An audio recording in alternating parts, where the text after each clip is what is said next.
And we're live. You're listening to the Hashgraph Enthusiast Show. Hosted by Brandon Davenport, aka It's Brandon D.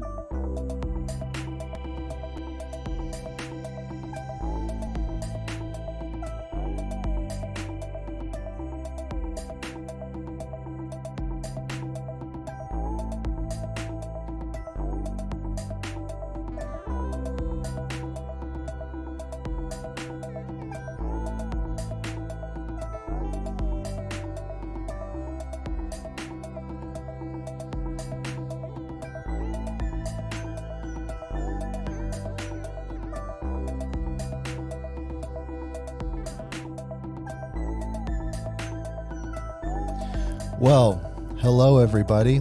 Another week in Hedera, HBAR, all that good stuff. We have a great show planned today. Looking forward to speaking with some really important people in the ecosystem. Tom from PixFi and Dave from Taekion have really appreciated their takes on the situation. So really appreciate them stopping by. And we're going to talk about a bit today. We've got, some updates in the ecosystem, some headlines. I'll get through a couple things really quick just off the bat, and then probably in like 10 minutes or so, I'll bring Tom up, and then I know Dave will be stopping by soon. So we'll have a good chat about a bunch of different stuff, which I'm really looking forward to. Off the top, something that was really interesting and very exciting, and I think a lot of people were pretty stoked about it, was the release of HIP 920. Shout out to the Hashgraph NFT working group.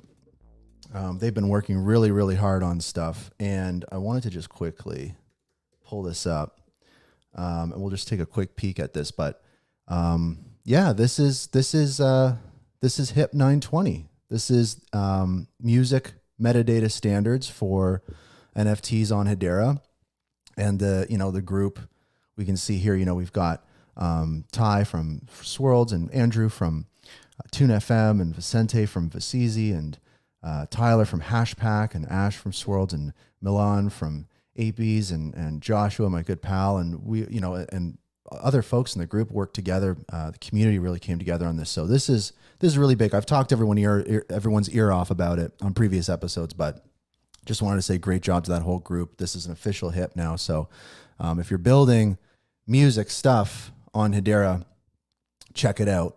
Also too, this was kind of wild. My foray into a little bit more software development and different stuff like that. But on that same day, which was really exciting, at Hashgraph, where I work, if folks are unfamiliar, we were able to publish version 1.2.0 of the Hedera WalletConnect with, again, another round of applause for the Hedera WalletConnect working group. Again, people just coming together and building software for the ecosystem, stuff that we need, right? By the community, for the community. So just shout out to those folks. And this was super exciting to see come out. Also, I've seen that it appears as though Charles is the president of Hedera. He may have got his Twitter back. So he's been tweeting a bunch of stuff, and I'm definitely going to chat about that later. But definitely there's some moves happening, it seems. And it's good to see. But I'll definitely say I'm very aware of what's happening on social media this morning. It's exciting stuff. Also really quick, shout out to HashPack. I just saw the news last week that they've kind of got the runway going to get on Gate.io exchange. And I mean, Gate has 1.5 million followers on X, and the Pack token will be listed on Gate, which is a leading tier 1 exchange. So this is big. And I mean, this is kind of what we were talking about with Saucer Swap, some of the other projects in the ecosystem, and some different things in that regard. And we're starting to definitely see, more of these HTS tokens on centralized exchanges becoming more accessible. So I think that's like so important, and that's great to see. So shout out to HashPack on that.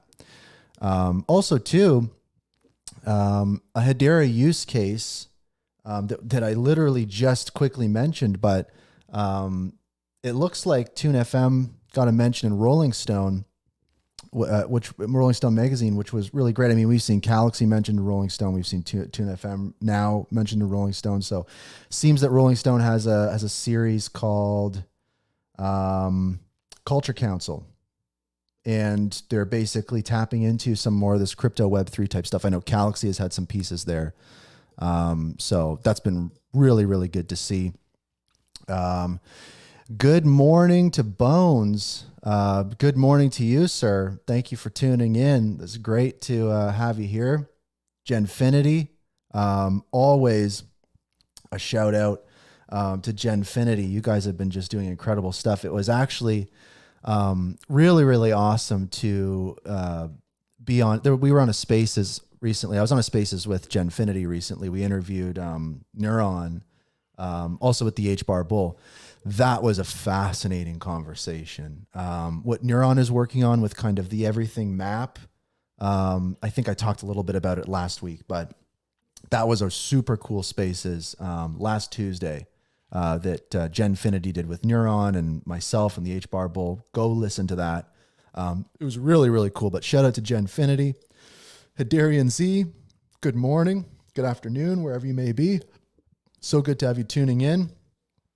No Man, great to see you saying hello. And sorry you can't join today, but the replay, of course, will be available. That's one nice thing about folks that like can't tune in live. You know, we've got the replay on podcast platforms and YouTube and X and all that stuff. Paul, good morning. How you doing? Yeah, I mean, Genfinity, I imagine this is King Solomon Ryan behind the handle, but yeah, it's what, like, we hear the Web 2.5 buzzword, and I think that, you know, it is what it is, but the conversation with Neuron, I think, really kind of recontextualized that for me. So that was a really valuable conversation with Neuron. Also, too, just kind of on the random breadcrumb front, I always like a few little breadcrumbs here. So on the Hedera subreddit community, there was a post made that outlines a new topic ID on the Hedera mainnet and potentially what it could be about. And of course, folks are speculating that could it be this use case? Could it be that use case? And one of those, obviously, you know, rumored use cases is FSCO, right? Fresh Supply Company. And that's one that we've been talking about quite a bit, especially on this show, and I think in the ecosystem, with their integrations with MasterCard and different supply chain type stuff, along with the, you know, in the food system.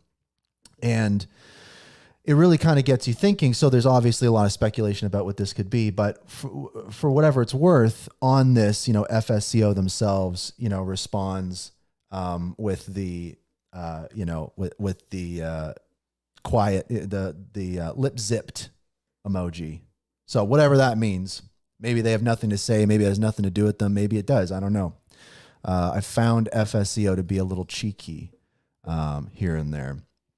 Also, too, we got some news regarding a potential electronically traded product on the Frankfurt Stock Exchange, HBAR. So, I mean, a lot of people have of course, have been talking about the Bitcoin ETF and all what all that entails. And of course, everyone's talking about an Ethereum ETF and whatever else ETF is the buzzword. Which is exciting, but of course, people in the ecosystem are like, hey, you know, what about an HBAR ETF? And it feels very far-fetched. In my opinion, I've always kind of been like, well, that's quite a far ways away.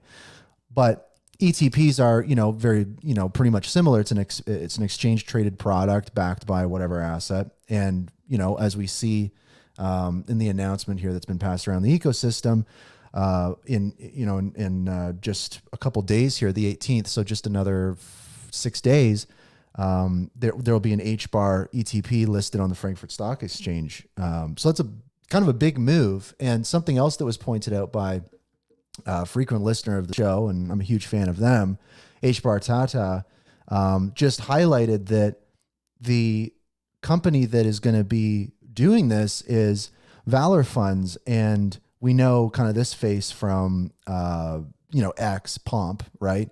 He's an advisor to them.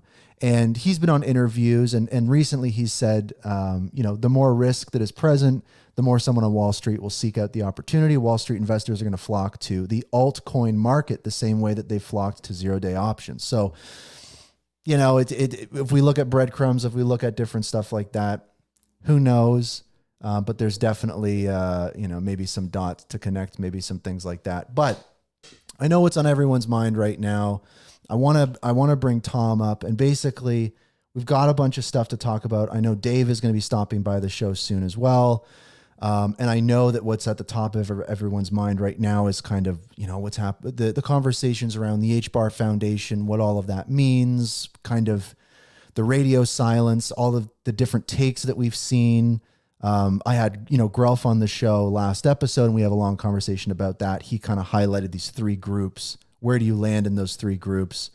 All that kind of stuff. And then, of course, there's some stuff happening with PixFi that I know Tom will want to talk about. So, Tom, I want to bring you up. Welcome to the show. It's great to have you. And hey, how you doing? Good. It's hump day. I don't think I can hear you. Hold on. Can everyone hear Tom? Let's get a sound check. Check. Yeah, maybe you have the wrong mic selected in the options or something like that. It's telling me the mic, Tom? Okay, hold on. It's telling me the mic is fine. Maybe it's on my end. Maybe I'm having audio issues again. Hold on. Let me see here. Did I? Weird. How come I? Can you hear me now? Okay, everyone can hear Tom. Why can't I hear Tom? What's going on? I'm so sorry, Tom. No, it's going to make for a fun conversation. Go ahead, and I'll catch up here. Go ahead. Yeah. No. Hey, I was just going to say it's hump day, so it's the week's almost over. We've got a lot going on here, and there's a lot going on in the community. So I think it's good that you're having this program so we can address it. Oh, geez. Okay, this is strange. I'm so sorry, Tom. I don't know why.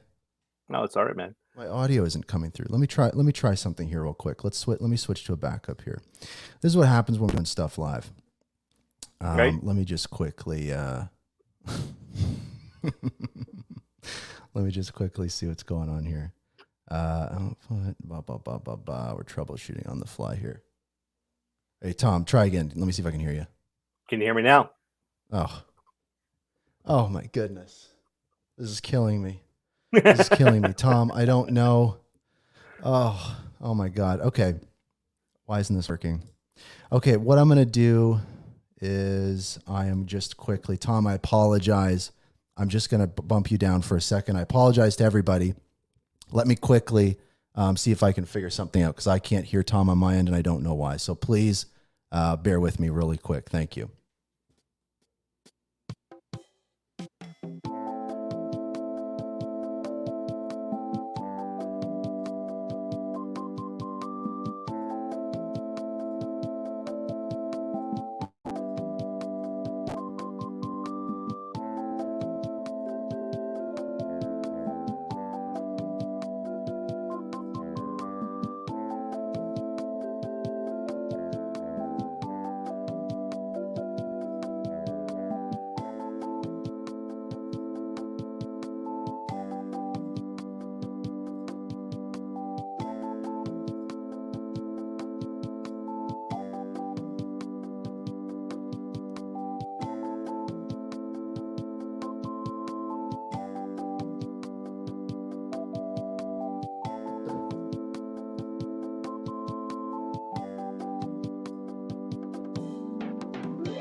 Okay, let me see if I can fix something here.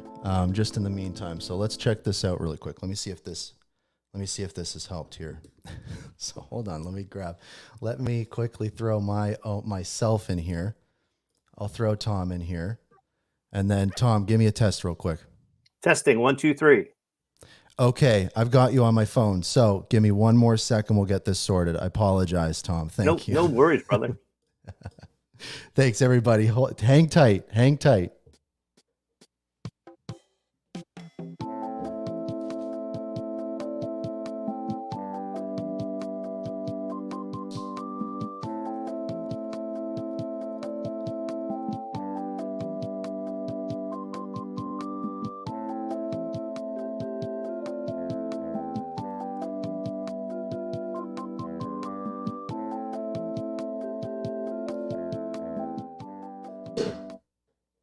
Okay, nothing like some good old troubleshooting here. So I'm going to bring Tom back up. Tom, I'm actually tuned in from the broadcast on my phone. Oh, I can see that. So again, hopefully there's no lag. Yeah, hopefully. So Tom, again, apologies. How you doing over there? Good, man. Hey, listen, like I said before when you couldn't hear, it's hump day. So, right. So the week's halfway over. So true. I mean, unfortunately, we haven't quite hit hump day yet on the dumpster fire, but right. Like they say, the strongest steel is forged, right, in the fires of the dumpster. So, Absolutely. So really, I wanted to kind of dive off on that, and I know that we saw Charles recently. I guess maybe I mentioned he maybe got the login to his Twitter back. He's been posting some stuff, and I know that you've been sharing some takes and different things like that. And I guess that after, over a week of kind of the original events and conversations that you've seen throughout the community, where is your head at with everything on this topic? Like when we talk about the HBAR Foundation, the reaction from the community, what are your thoughts off the top? Yeah, so there have been some good retrospective postings put out there in the community. I think Brandon, the HBAR Bull, put out a nice tweet thread and video. Max Walker Williams put out his takes on video the other day, and I think this is good that the community is starting to basically find its voice and to share its perspectives. Now, from my perspective, I'm a Gen Xer, if you guys can't tell. So I mean, I come from the generation of the movie Wall Street. Greed, right? In all its essence is good.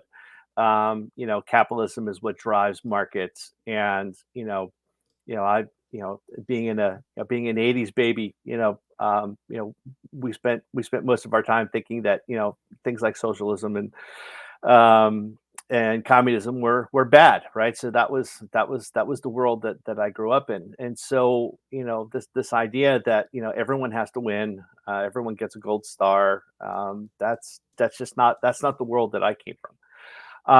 And so,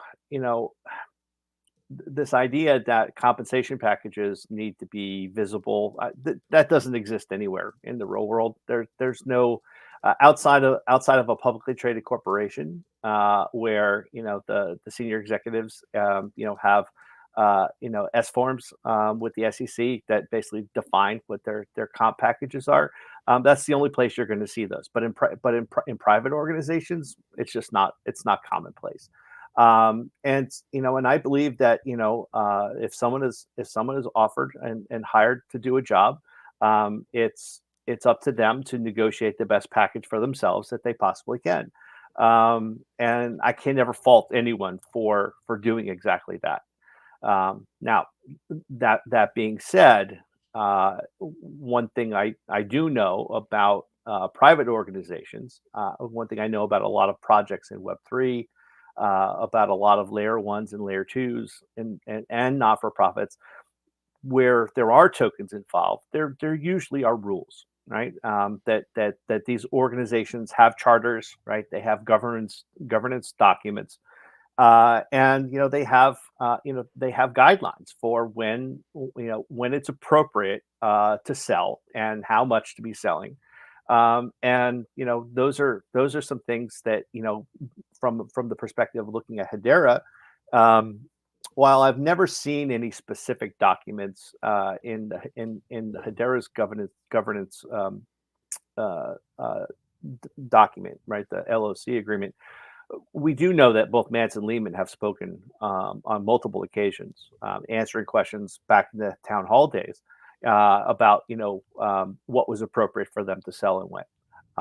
And there was a period of time where they put that selling on a pause because the market was not doing well. And I think that everyone in the community sort of appreciated that, and I think that sort of set an expectation within the ecosystem. That all the other institutions around Hedera would follow suit.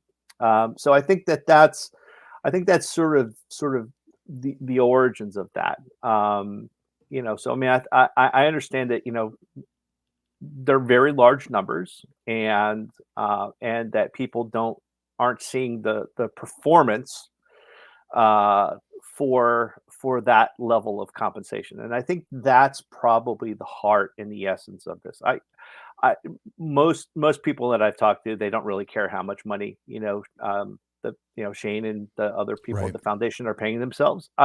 What they care about is, where are the metrics? The foundation puts out they've put out sort of, this is what our roadmap looks like. This is what our guidelines look. These are the things we're focusing on. It's great that we're focusing on TVL and we're focusing on liquidity, but where are the thresholds? Give me numbers, right? And I think that I work. My day job is at within a Fortune 500 company, and I have very specific KPIs for my bonus structure, and it's easy to calculate. It's easy to track. I know exactly where I am in that process, and those things are while that's not transparent it's not transparent to people below my level. It's completely transparent to people above my level.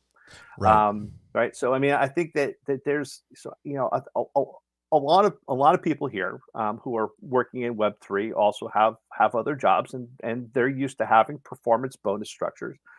And I think that that's probably something that would be very helpful if the foundations, if Hedera basically came out and said, hey, look, you know what, community's right, we should have some more transparency about at least understanding what the KPIs are for our orgs. That I think that's something I think that can be done, right? And I'm trying to basically couch the conversation in terms of what are things that we can reasonably expect to happen, because these marathon spaces that are taking place, and the rage Twitter threads. Look, we're not getting anyone fired. They've circled the wagons. Let's be honest. The board of directors of the foundation has decided that they've put their full faith and trust in the management of their team. And I don't think the community is really going to change that. I'm not sure it's helpful for us to keep trying to the extent that people are trying, because it makes. And I'm working on a cross-chain project, so I'm talking to people in other ecosystems, and they look at what's going on here on the Hedera ecosystem, and they're like, "Why do you guys care about that?" Right? I mean, that's Right. That's it's interesting perspective. They're like, we talk to people in Solana. They're going, look, we knew all about what Sam Bankman-Fried was getting. I mean, and the founders. Yeah, that's just as long as they're making us money, we don't care. And I think that ends up being the underlying factor, because people don't see price action with the token HBAR, and they just don't see that ecosystem onboarding of new users, new liquidity, TVL, right? So again, back to the KPIs, we're not seeing those things really move forward, and I think that's sort of where people are at now. And I think there's another theme that was sort of going on, and that was regarding the foundation was picking winners, and I can tell you as a consultant for some of the earliest projects to secure grants, it was not about them picking winners. It was about them trying to do as many deals and basically, if anything, it was more like they were trying to bet on as many horses in the same race as possible, right? So so full disclosure, I spent a lot of time with Mei Chan and the HashPack team in terms of putting together sort of what their early grant proposal structures were going to look like, and what those conversations with the foundation would have to be like. I did something very similar with the team at Saucer Swap, and the feedback that was that was very common was, I was really kind of staggered and stunned by the types of deals that the foundation was initially offering, because it was very incongruent with my experiences having been an academic for a big chunk of my career. That's not how grants work, right? Grants aren't supposed to be handcuffs. Grants are supposed to be, uplifting and facilitate exploration, new discovery. They're designed to basically drive open source, and that was not the vibe that initially we were seeing. And so for people that resisted that, they got moved to the bottom of the list. Right. And so, there was also, there were a lot of complaints about, and I'll use the term loosely, nepotism. That basically a lot of people who had been involved with Hedera and Swirlds early on, that had left those orgs and went out and went and got grants themselves, that they, had, insider status, and so that they were probably, moving to the head of that list. And and I'll say that I think that they moved to the head of the list because they were a known entity, right? And I think that I don't think it was specifically designed from a nepotism perspective. I think that when the foundation first started in 2021, I think they had no idea what they were doing. I don't think that they had a real sense of how they wanted this to be structured, but they had a big pile of HBAR that they needed to start moving, and so they were making hedge bets all across the board, right? So you had the first wallets that were getting grants were things like Venly. Right. Who's seen Venly lately? The HashPack team got delayed because they were the grant was originally going to Exact, and then Exact had a major security issue which took them out of the game, unfortunately for them. But again, this is Web3, and security, and especially security around your keys, are going to be more important than a feel good story about who gets a grant, who doesn't get a grant. But then also, there was, right on the heels of the grant with HashPack was Blade, and Sammy Mian had ties to Hedera. Actually, at the time, he was at least on his LinkedIn, he was still listed as an employee. That changed pretty quickly when people were pointing that out. But he did keep control of the Hedera Asia Twitter account for probably the first year that Blade was in operation. So there were those things that were going on at the time as well. So which basically led people to start thinking that there was insider knowledge that was taking place. But the Saucer team had, HeliSwap was being developed, and a lot of that was being driven, by relationships within the ecosystem, and here was a group that had some experience with the DEX before, and so trying to get them to port over, but they kept having huge problems on their development timeline, especially trying to develop on Hedera. And the SaucerSwap team, they had their act together. They understood exactly what they were doing with the with the fork of Uni v1. They had a very specific roadmap in terms of eventually going to a Uni v2. So that team was very tight. Probably some of the best devs in between HashPack and SaucerSwap, probably some of the best devs that we've got right now in terms of just understanding sort of all the integral working parts that exist within the Hedera ecosystem. So,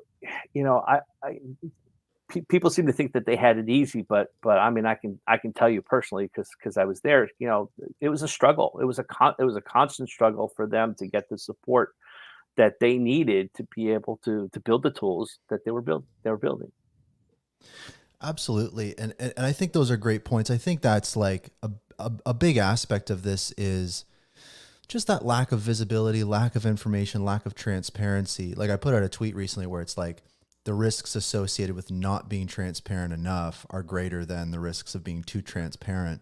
And I think what we've seen is kind of, the foundation being compared to other foundations in Web3 that might be more transparent. And some of the, there's really been a broader picture painted that I think has been helpful for people, but like you said, can cause further confusion and kind of lack of focus in the community. And one thing that I think really kind of helped bring focus for people and helped kind of distill the conversation a bit was those longer posts that were made by Dave from Taekion in the Hedera ecosystem. I want to bring Dave up in just a minute here, but those posts were really interesting because, again, similar to yourself, from an area of experience in the Web3 space, and I think you're hitting on something important too here, which is Hedera's specific experience, because it is a unique little world that we have. So I want to bring up Dave as well. Dave, welcome to the show. It's great to have you. And I just wanted to quickly say, like, hey, how's it going over there? Is that a virtual background, or are you chilling out in the backyard? It's actually a picture of a breakfast place that I was in Costa Rica earlier this year, and I thought it was a cool picture. And I don't know why my face is so blurred, but it's just whatever the camera situation is. Yeah. Thanks for having me on. I just got on like a couple of minutes ago, and really nice to meet you, Tom. I've heard your name before, but I really have never, we have never talked. So pleasure to meet you, and Brandon, of course. Yeah, there's a few of us that are all part of the Shadow GC, right? Right. So yeah, I kind of want to hit on the discussion here. So maybe I wanted to throw it to Dave really quick. What I asked Tom, Dave, and don't worry about the tech issues. I literally was just going through a tech issue with the show where like the audio was dead and everything was going crazy. So we got it working. So don't worry about it.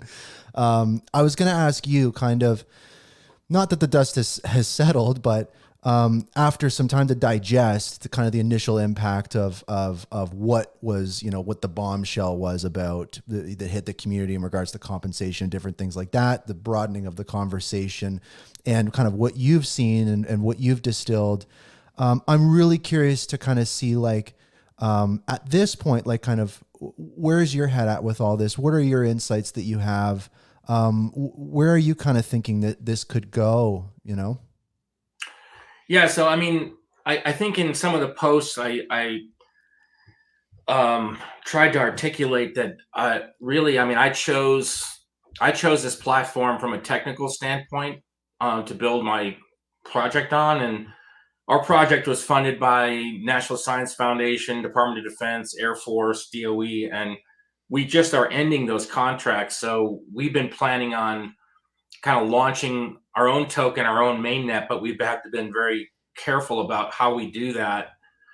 And so, I started very enthusiastic about the technology part of it and the organizational aspects of a Web3 company. I think Hedera has gone through growing pains like every other project where, it's a new industry, it's disruptive. A lot of this is kind of like being developed on the fly, and we've gone through several of those. The the recent stuff, I was more focused on not getting into like, I think there's some stuff that's been called out, and I think that stuff is going to get taken care of. I believe it's going to get taken care of. I think Charles Adkins seems to have a different kind of a different DNA for understanding how organizational structures work in a decentralized world versus the Web 2. And the only reason I know that is I got very involved in it in 2016, and I've seen all the models, and I got involved with IOTA. So, he's had experience with Aptos and Polygon, and those guys have really done a really good job of building, foundation. So I feel like my biggest thing the whole time has been flipping the enterprise first makes a lot of sense if it wasn't a disruptive industry. But it's in every other industry I've been in, renewable energy, electric vehicles, smart grid, all these things where you're presenting brand new technology to the corporations. They are not the leaders, they're not the innovators. And so certainly they will follow along, and they'll buy up all the companies that are doing all the innovation, and they'll take the disruptor ideas actually and steal them. I've seen that. But they don't lead. And so I've never had a problem with having part of the organization targeted towards corporate enterprise, large scale stuff. I just know that how disruptive industries work. And if you look at, Web3, degens, for me, I don't think I've ever seen an industry that had so many really smart people mixing with so many crazy people, including myself. And I'm probably the crazy one. So in general, I feel like it's going to get resolved, but it's like it should happen. Like, I've been frustrated because I just like to see the focus on marketing to retail, awareness to retail, and then really supporting retail and not having the narrative that retail does not matter. That's why if you saw one of the posts I did to Max, he's a great guy. I couldn't sit back and watch that because that's just not what everybody else is doing in the industry. Yeah, I may be redundant in what I'm saying, but that's kind of. Yeah, don't tell me enterprise wins the day, because I work in enterprise, and enterprise is never going to ever lead from the front.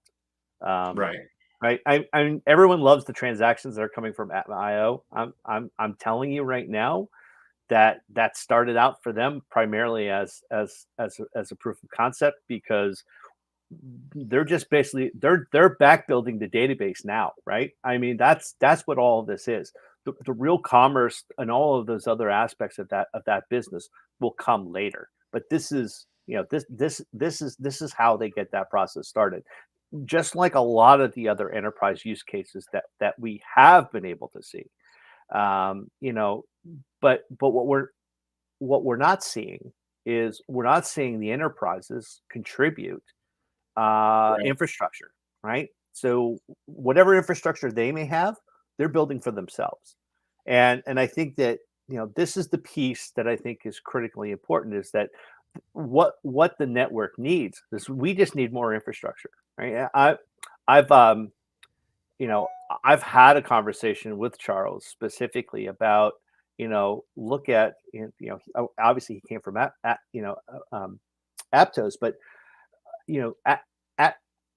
Aptos's competitor, Sui, I mean, they literally built a retail ecosystem in 10 months that had something like 8 dexes, 6 leading wallets, IDOs, and NFT marketplaces, launch pads. All the retail commerce components. Multiple bridges were built to them. Their liquidity of stable coins is like in 10 months was something like 20x what's on Hedera. I mean, it was a pretty significant heavy lift from them, but their foundation was able to really promote that type of development, and so when I see things like that taking place in Web3, obviously that's a great success story. But what we need is, we really need to have that focus on infrastructure.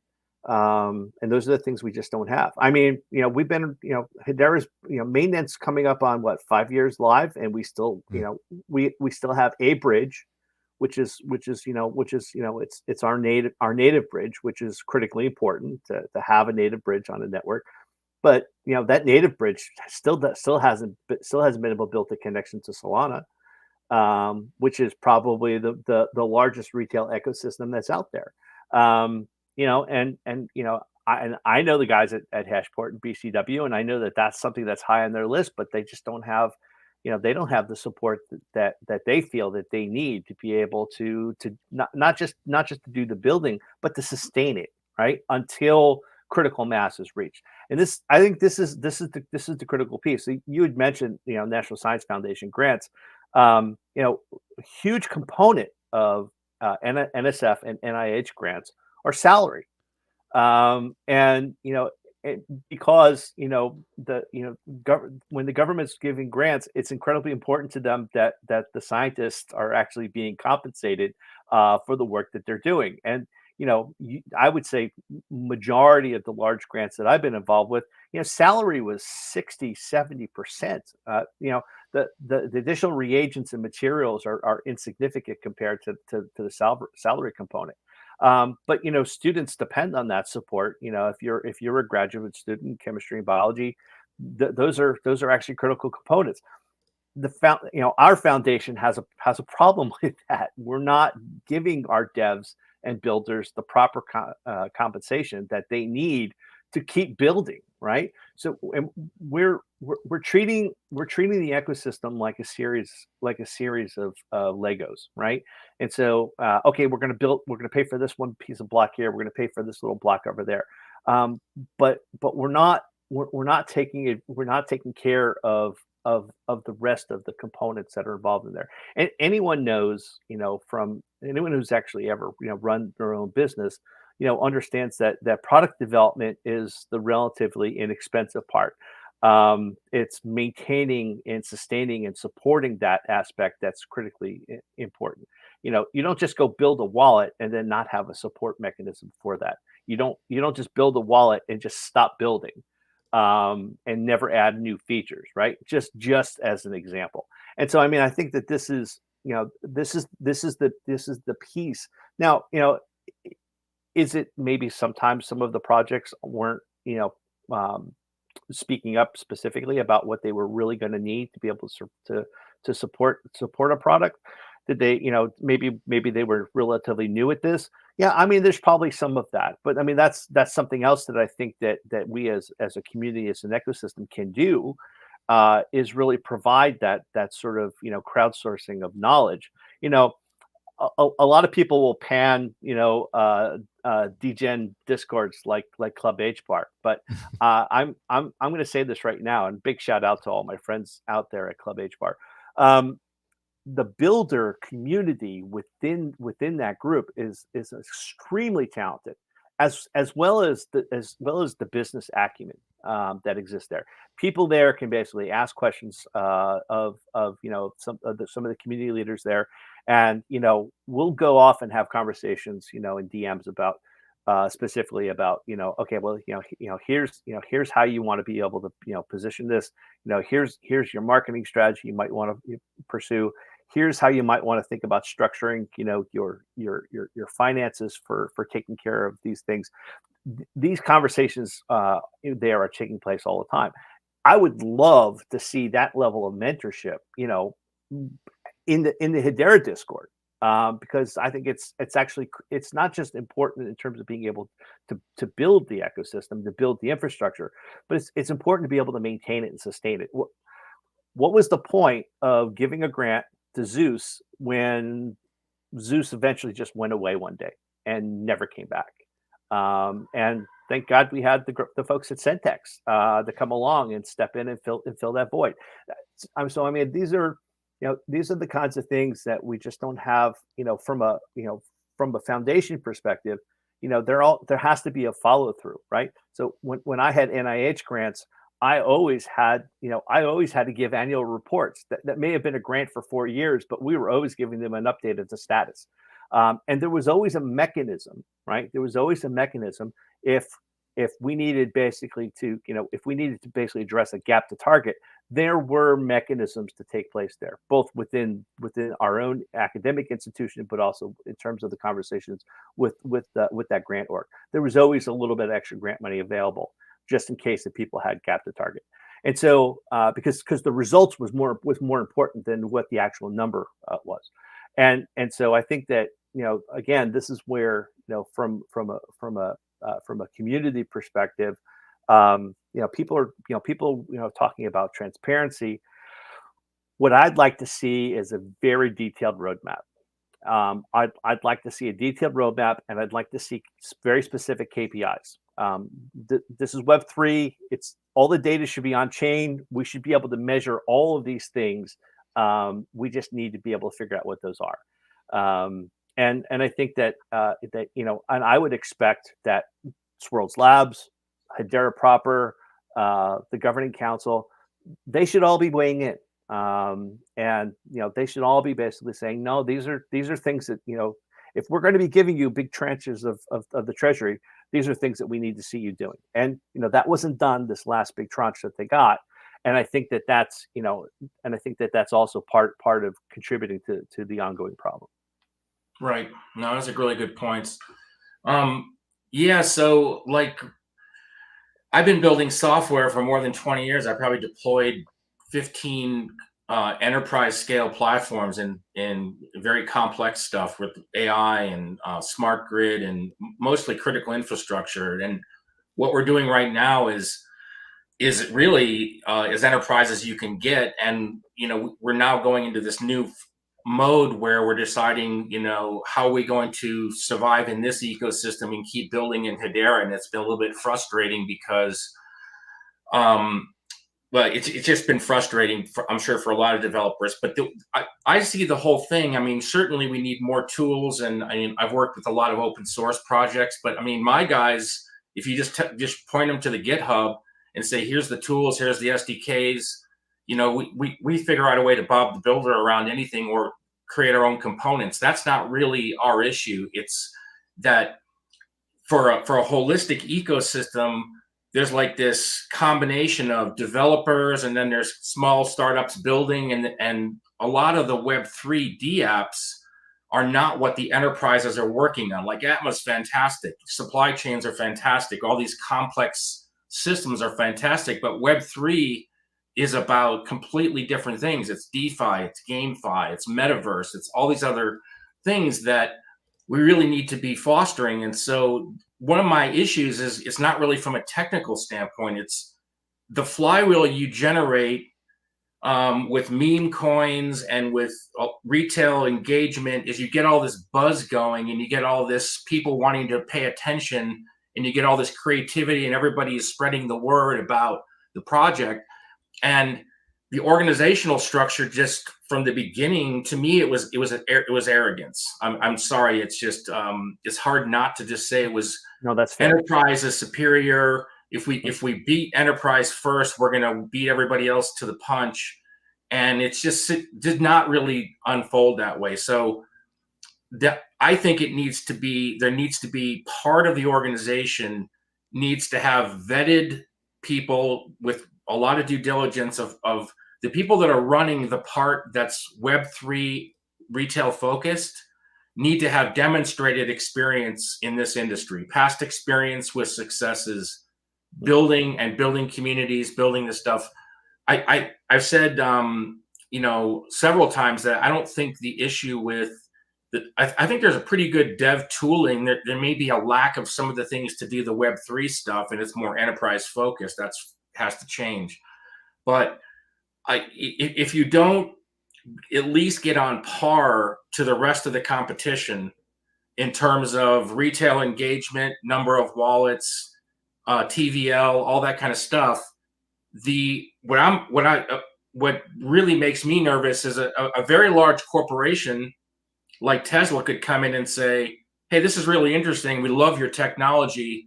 who's using it and where are the customers in your ecosystem, and they might look at somebody else that has maybe lesser technology and say, we're actually going to choose somebody else because it's not maybe maybe it's not ABFT, and but we can fix those things. Our company, this has happened already, right? I mean, our platform this has already happened. So our platform, we've built 3 ABFT consensus mechanisms and plugged them in.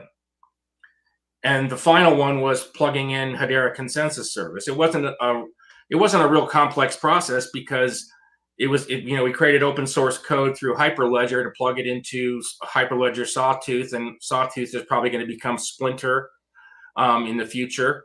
But it's all open source, and you can plug and play encryption. You can plug and play consensus. So I guess my point is, just looking at the technology is only one piece of it. Mm-hmm. But I also say that there's a lot of people in the community, and Charles, and there's a lot of people that have picked up on this kind of like this idea that we're a little bit behind or a lot behind. And so that's what we need to focus on, is get everybody to focus on that part. And really, I mean, I want this project to succeed as much as anybody. So we could complain all day, but at some point, if they don't involve the community voting into the governance and the organizational structure, I believe this will not make it in time, because one of my issues with the governing council is I think there's a lot of really amazing companies on the governing council, but I don't know what the skin in the game is there for them. I don't know if they're just, as a governance system, it's great with this idea that they're going to make big decisions about really big things, and there's going to be a broad, 30 people are going to vote on it, and you got swirls having a permanent vote. That's a really good idea. But when it comes to day-to-day operations and where the money goes and how you understand what's hot in Web3 and how to make sure we're on Lunar Crush and we're on Masari, and that part seems to be left out. Mm-hmm. And I don't see any involvement in that. It's like zero. Oh. And so if that needs to be changed. And I believe I did have a conversation with Charles, and he's a super smart, super nice guy that has a lot of stuff coming at him. I think he will. He's very open to making some of the changes that we're talking about. Right. And what I was going to say too is, on that note, with Charles, I just wanted to pull up something here and maybe get your guys' thoughts on this. Is, Charles tweeted this out this morning, just a couple hours ago, and he says, while things are always in motion, I can safely say it's never been more true than these last 5 months. And that stood out to me because it feels like, with everything happening, it kind of feels like something's happened all of a sudden. But I think this has kind of been building for quite a while. And I mean, he mentions that he's been receiving death threats, which is unfortunate. Not cool. Yeah, not cool. But says we'll all end up in an amazing place. But clearly, the president of the governing board and stuff, putting something out like this, knowing how, how tied down a lot of these folks can be by legal or whatever it might be. I was really curious to kind of see like how you guys potentially read into that post by Charles, and maybe kind of what you're inferring from feedback you're getting or signals you're getting. Maybe Tom, I'll go to you first, but I'm curious to kind of see how you read into that a little bit.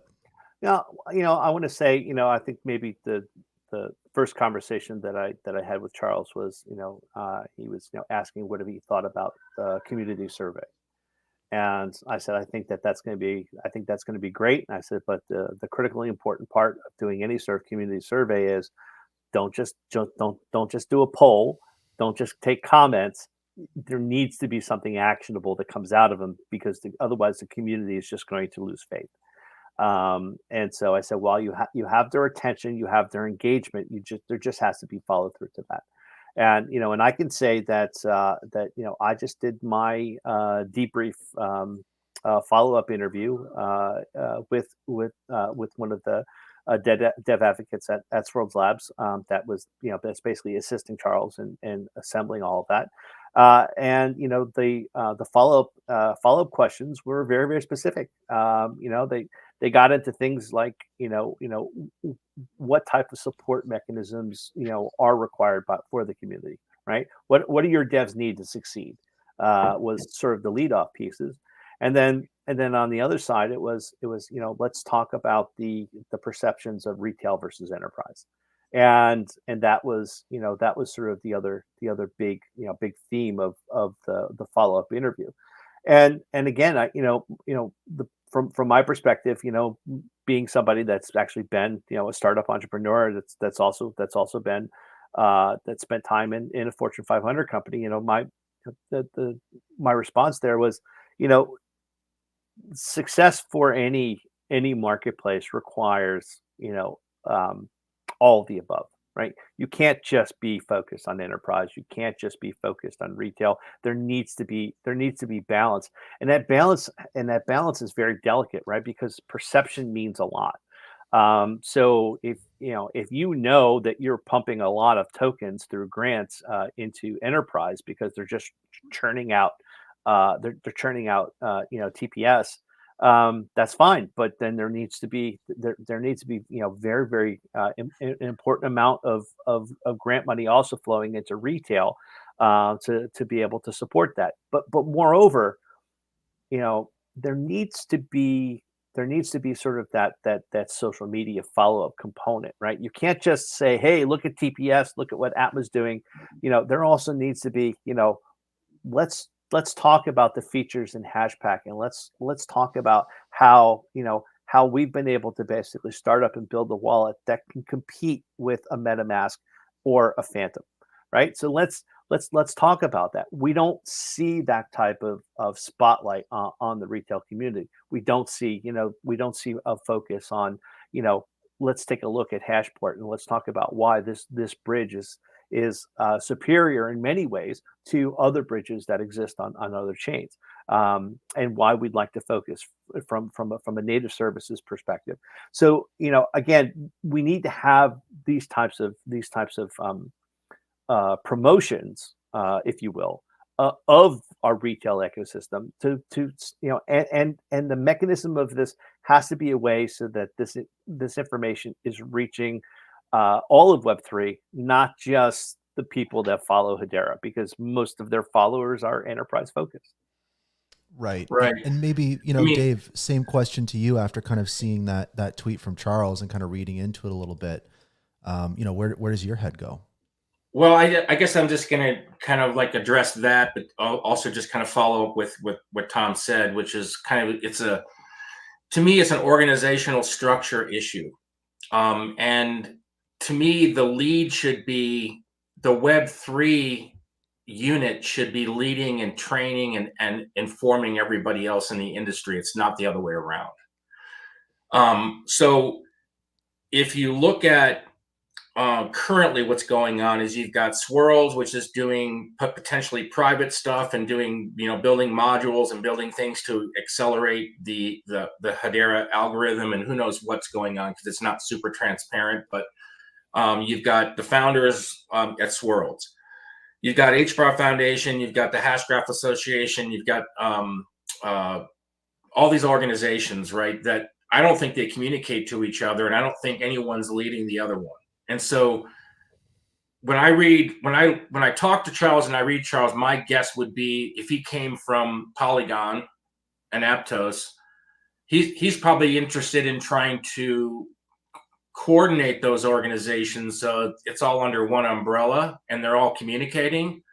And just doing that, if we had all the relevant people in this organization on a space once a week where everybody could just vet, you could have people get up and speak and ask questions. And I don't mean like I wasn't a fan of the way the meetings went in the past with the founders where you had to send your questions up front and then they would determine whether or not they're going to answer them or not.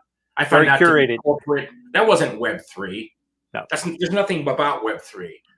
When I helped the founders of IO to launch their token, we were doing everything on a Slack channel. And this is just a funny story because it was like 50,000 people on a Slack channel doing some virtual trading. And the the screen was moving so fast because everybody was talking, but the founders and all the members were all answering questions, and it was dynamic, and it was like all the Web3 degens they could talk to the founders, like not send me a question, and because I'm a corporate entity, I'll maybe answer your question, and I've got lawyers that tell me I can't say this and that. That's not Web3. Certainly, a founder could say, I can't answer that, but just don't, that's it. You don't have to say anything more. Just can't answer that, and move on to the next question. But if we had spaces, I mean, I'm presenting this, hopefully, you know, I think right now what's happening is there's so much fear of risk from the legal aspects, which I'm calling out as I don't think that's relevant anymore. I think at one time it was. There just needs to be open dialogue, and you put a disclaimer, just like, you know, in the old days, you put a disclaimer and say, this is what we can and can't say. These are forward-looking statements, and then just have an open dialogue. And if someone doesn't want to answer a question, they don't have to, but there needs to be transparency in the level of I would like to see a community space with Swirlds, HBAR Foundation, the Hashgraph, instead of all these guys all doing their own thing. Yeah. It should be a foundation. And so just in talking, knowing where Charles came from, I would assume he's got a big job ahead of him, and the community can help him to kind of think about how we make this an organization, not a bunch of independent, non-transparent entities, because we all know that just isn't going to work. Are you suggesting that company. I was going to say, are you suggesting that there could potentially be some kind of because I'm trying to piece together in my mind of, you know, what could it look like when these events shape Hedera? Because I do think that the Hedera community is a lot more powerful than we think. I think that sometimes it definitely feels like people are screaming into the void, just because, to your point, the communication for whatever reason just doesn't flow in the way that it needs to in Web3. There's that disconnect. But what could this potentially result in? I mean, Charles talks about working on something for 5 months. We talk about the structure of these organizations, how they don't communicate to each other, these different things. What you're speaking to is a potential kind of like just reorganization of Hedera in a way that it seems like a pretty far out type of thing. But when you actually think about it, it doesn't seem that crazy, but the pathway there seems kind of messy. It's tough to think about, but it kind of makes sense. I mean, it's nothing that hasn't been done before. I mean, Hedera's gone through many transitions. Is there just another chapter coming for Hedera that enters it kind of into maybe a new form in a way? Like, it's something to think about. What are your thoughts on that? I mean, go ahead. Go ahead. All right. So basically, Brandon, I think, you know, first thing I'm going to say is a lot of Hedera's behavior has been shaped by the fact that the LLC went out and set up a Reg A with the SEC, right? So they got a securities exemption. So that was part of, you know, the creation of the SAFs and you know, so I think a lot of people don't understand. There are some legal handcuffs that they've basically put on themselves that are different than what exists on other networks and chains. And so that's why, you know, the marketing has always been very muted. And that's why, you know, they've been, you know, very, very careful to ever avoid, you know, conversations about price. It's why they'll never use a rocket emoji, right? So, I mean, these are, you know, this is already the basis of where we're starting. So we've literally already cut the legs out from underneath anything you can do that's very Web3. And then I think the other real challenge that they have is that, you know, enterprises are inherently secretive, right? They you know, in my own day job, just to get access to, you know, into some new projects, you know, I have to basically go through two tiers of NDAs just to get access to be able to participate and work on a specific project. That level of compartmentalization exists in all of these enterprises that you see on our council. And so, and they're bringing a lot of that. They're bringing a lot of that, that those experiences there. But what I think is possible is I don't think we're going to see community projects on the council anytime soon. Maybe we'll get to the point of permission nodes at some point. And then maybe those people on those permission nodes might have some opportunities to sit in on council meetings and basically start training sort of the next generation of governance members.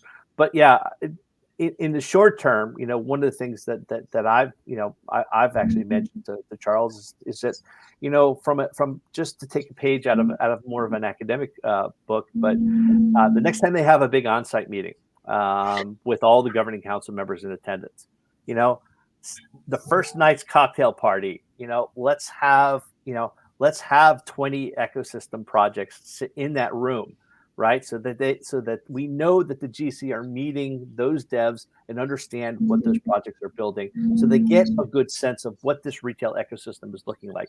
We're not bringing the community from the retail side and the enterprise side together. There's not been any sort of mechanism. And I'd like to see that happen face to face, because I think that's where an opportunity for real dialogue takes place. But just to get to Dave's point, these curated conversations, these moderated conversations, I love Brandon the Bull. But when he does those spaces for Swirls for the HBAR Foundation, they feel curated like the old town hall meetings that Zenobia would run.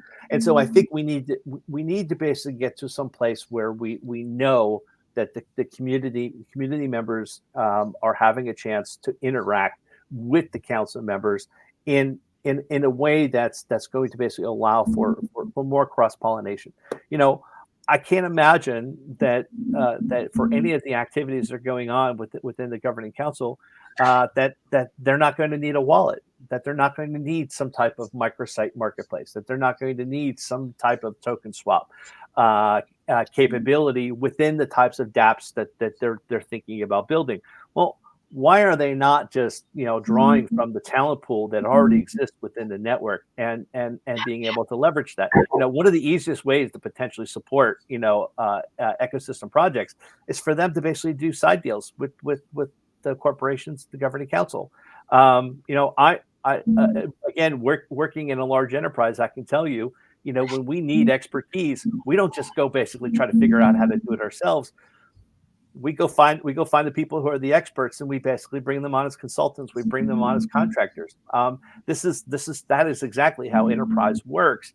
But we don't have that right now. The only contractors that have happened were whoever Swirls basically steered towards the council. So if Swirls said, okay, you know what, let's go work with these guys LimeChain, or let's go work with this other group.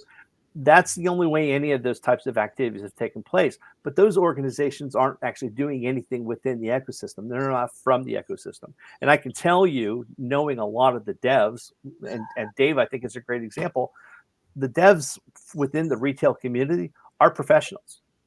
These are people that have enterprise experience. These are people that have, a wealth of knowledge beyond just, supporting meme coins and NFTs. So I think the retail community needs to, I would say, let's show a little bit more of an acumen in terms of being professional. We can still question, we can still challenge, but I think it should be done respectfully. Maybe tone down speculation, and let's just stick to facts that we know that exist. And again, like we've said before, everything is on the Hashgraph, so we can show the data. And if we focus on that, maybe that gives Charles the ammunition that he needs to say, look, we need to start bringing these people in. We need to basically start curating this information and these relationships as well. And I think that's the underlying theme here, is that there is no relationship retail has no relationship with anything outside of the projects who perhaps had a chance to get were fortunate enough to get a grant. But we need to start fostering these relationships, and we need to start building this community, from the inside out. Really good stuff, Tom. Can I just have a couple of like thoughts about this, and how do I get them out correctly? Web3 is about decentralization. It's about peer-to-peer. It's about disconnecting from centralized everything, right? It's about somewhat semi-autonomous smart contracts.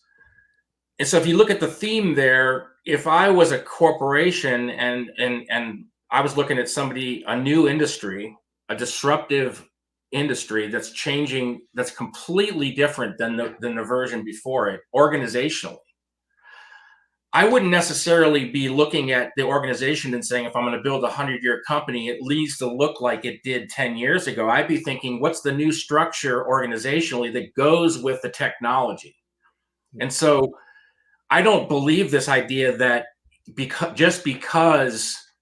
it was a really good strategy in the beginning to build a governing council here and do this, that it shouldn't be restructured. And because I'm in, being an entrepreneur and building companies from scratch to selling them, any plan I created always was adapting and changing, and there was never any like you could just put and you see this all the time where people reorganize, they restructure, they rebrand, Sure. Yeah. even put new logos. So I don't understand where this fear of just because we set it up this way, it's a 100-year company. How can you even know what a 100-year company is going to look like if you're not going to adapt it, for one? I have no idea how you even say that. So yeah, it comes across as a little critical, but like, why can't we just be adaptive, and why can't we just change, and why can't we just do some bolder things and say, okay, we're restructuring this. To me, if you don't have a DAO that represents the community, you cannot even call it a Web3 company, because yeah, DAOs are in play. No one knows how it's all going to play out, but the concept of a distributed autonomous organization is moving slowly towards a more decentralized organizational structure. And there isn't really a lot of good examples of ones that have succeeded. But look, we're only 5 years into this. So I think now is the time to play around with those concepts and start integrating. And to me, transparency just means that all these individual organizations need to listen to the community, for one. And the easiest way you could do it is just have weekly spaces. Now, if the lawyers say you can't do that, I'd say fire the lawyers. I'm sorry. If there's any lawyers on this channel watching me, and that's what you're saying, people can't talk to each other because that's more important than actually building a company of value, I'm not buying it. And look, and I get there's NDAs and there's corporate, there's some things. Look, someone, you had mentioned a 506 Reg D. We did that. Our company did it. It's not a big deal. The lawyers will make it seem like it's a big deal, but it's like a $35 application fee to file a Reg D filing. It's not complicated. Okay. No, I think they're Reg A. I think they're Reg A, actually. Whatever. They're not that complicated. Okay. It's just not. It's basically registering with the SEC. Right, now, right. The SEC has changed their tune multiple times since 2017. And so now if you were going out to do one of these things, people are still using SAF structures. But if you look at the recent stuff that's happening politically with, some of the House bills that are getting floated, and the fact that Biden did not veto this last bill, things are being favored towards self-custody. There's a lot in play to me that make it look like the regulators certainly don't know how to do this. No. But it's all dynamic is the point. So you can't just put a structure in place in 2017 and say we're locked down and our rules make us do this if you're not adapting to the market. So That's fair. Anyway, it's not to say there wasn't valid reasons for way things were structured. That's not what I'm saying. Mhm. I mean, back in 2017, the legal attorneys were were scaring people pretty badly, and so was the SEC. I think we've evolved, and I think we're moving towards a market where there's going to be resolution of commodities, utilities, securities. I don't necessarily think that projects that are highly decentralized and have made their best efforts to do things right are going to be turned into securities. I don't believe that's going to happen. So I wanted to just really But quick, I was guys. I just wanted to also kind of just bring voice to like another side of the conversation that, you know, I think is important to recognize. And a viewer comments, you know, this guy, I think referring to one of you guys, but said everything needs to be combined into one org. It's separate for a reason. It makes them more decentralized. I do think there's that narrative out there that, you know, we don't need to focus on retail. Hedera is special, and we have secret pathways to get to the top 10 or top 5 on CoinMarketCap and avoid all the issues other networks have. And somehow we're far superior to other networks and stuff. And I think that, so, you know, maybe throwing the question to you guys, and maybe Dave, really quick, I'll just throw it to you, of like, to the person that kind of really disagrees with the notion of Hedera focusing on retail, or just overall in the Hedera, an HBAR that's kind of like, retail doesn't matter, enterprise is going to lead the way, who really kind of just disagrees with a lot of this stuff that, you know, is holding HBAR and is kind of in this ecosystem. What would you say to those types of people that are really kind of have really kind of taken on that enterprise first, enterprise only ethos in the ecosystem?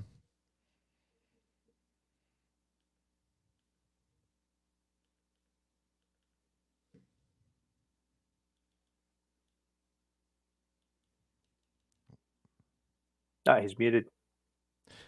Oh, there we go. I'm sorry. I just saw a comment up there about someone that said that I said that it needs to be combined into one org. That's not what I said. I said that needs to be an organizational structure that's Web3, that has transparency and communication between everybody. I don't care if it's 10 different organizations if they're communicating with each other, just to be clear about that. Right now, I don't see communication and transparency between the organizations. And so, but to answer the retail thing, I think if anybody really wants my thoughts on this, I can summarize right now really quickly. But I've done 2 posts in the past couple of days on Twitter where I kind of laid it out. And I think I laid out as best as I could, why I thought it was important to really have retail as being, I think everybody keeps twisting this into, if you pay attention to retail more, then somehow you're completely blowing up the whole notion that we are focused on large scale enterprise use cases. And I don't think it has to be that way. I think it could easily be 50-50 or 60-40 or whatever. Right now, I don't think it's balanced that way. And I think that the Web3 community, if you go poll people from other projects and ask them what they think of our project, they'll tell you what they'll tell you based on some of the things that I'm telling you. They'll agree with those things, that they just don't think that Hedera cares about the retail community. And I've even had other community members say directly to my posts that retail does not matter. Retail does not matter because when you have 1 trillion transactions, right, it has so much, there's so much revenue generated, and that's a one-off from a startup standpoint. If you're a startup or you're even a VC funding a startup, if you think you know everything from the day one and it's never going to change, and that's just the strategy you're going to pick with, you're probably going to fail. You're going to hit a brick wall. Yep. And I'm talking about adaptive thinking. So I'm proposing that they represent retail in a way that the individuals that are supposed to be running the retail side of the organization have. I'd like to see some due diligence done on who those people are and make sure they know exactly how the retail community works. They need to, right now it's unfortunate, but a lot of people don't like crypto Twitter. They don't like Twitter, for instance. But most of the crypto discussions are going on in Twitter right now. That's where this industry is sharing information. It's a lot of people don't like it, but that's the reality of the rules of how this game is being played. So I would just say, to summarize, I'd say if someone really wants to know my thoughts, read my tweets, because I don't think I have too much variation in that. Right. But I'd like to hear what Tom has to say. Yeah, I mean, in general, I think I agree with you. I think the one area where I probably have a slightly different take, and that is, I think DAOs, in theory, are fantastic. In execution, I think they're lacking. And I say this because it all depends on how the voting mechanisms are taking place. Because right now, I think a DAO, Hedera transitioning into a DAO, I think would be more the same. Because if you look at the token distribution, the SAFs are going to basically have the majority of the voting power anyway, as well as how do you handle the voting? How would you handle the voting with what was remaining in the treasury? So I think that maybe I think a future state where a DAO and community governance of the project is the goal that we work towards.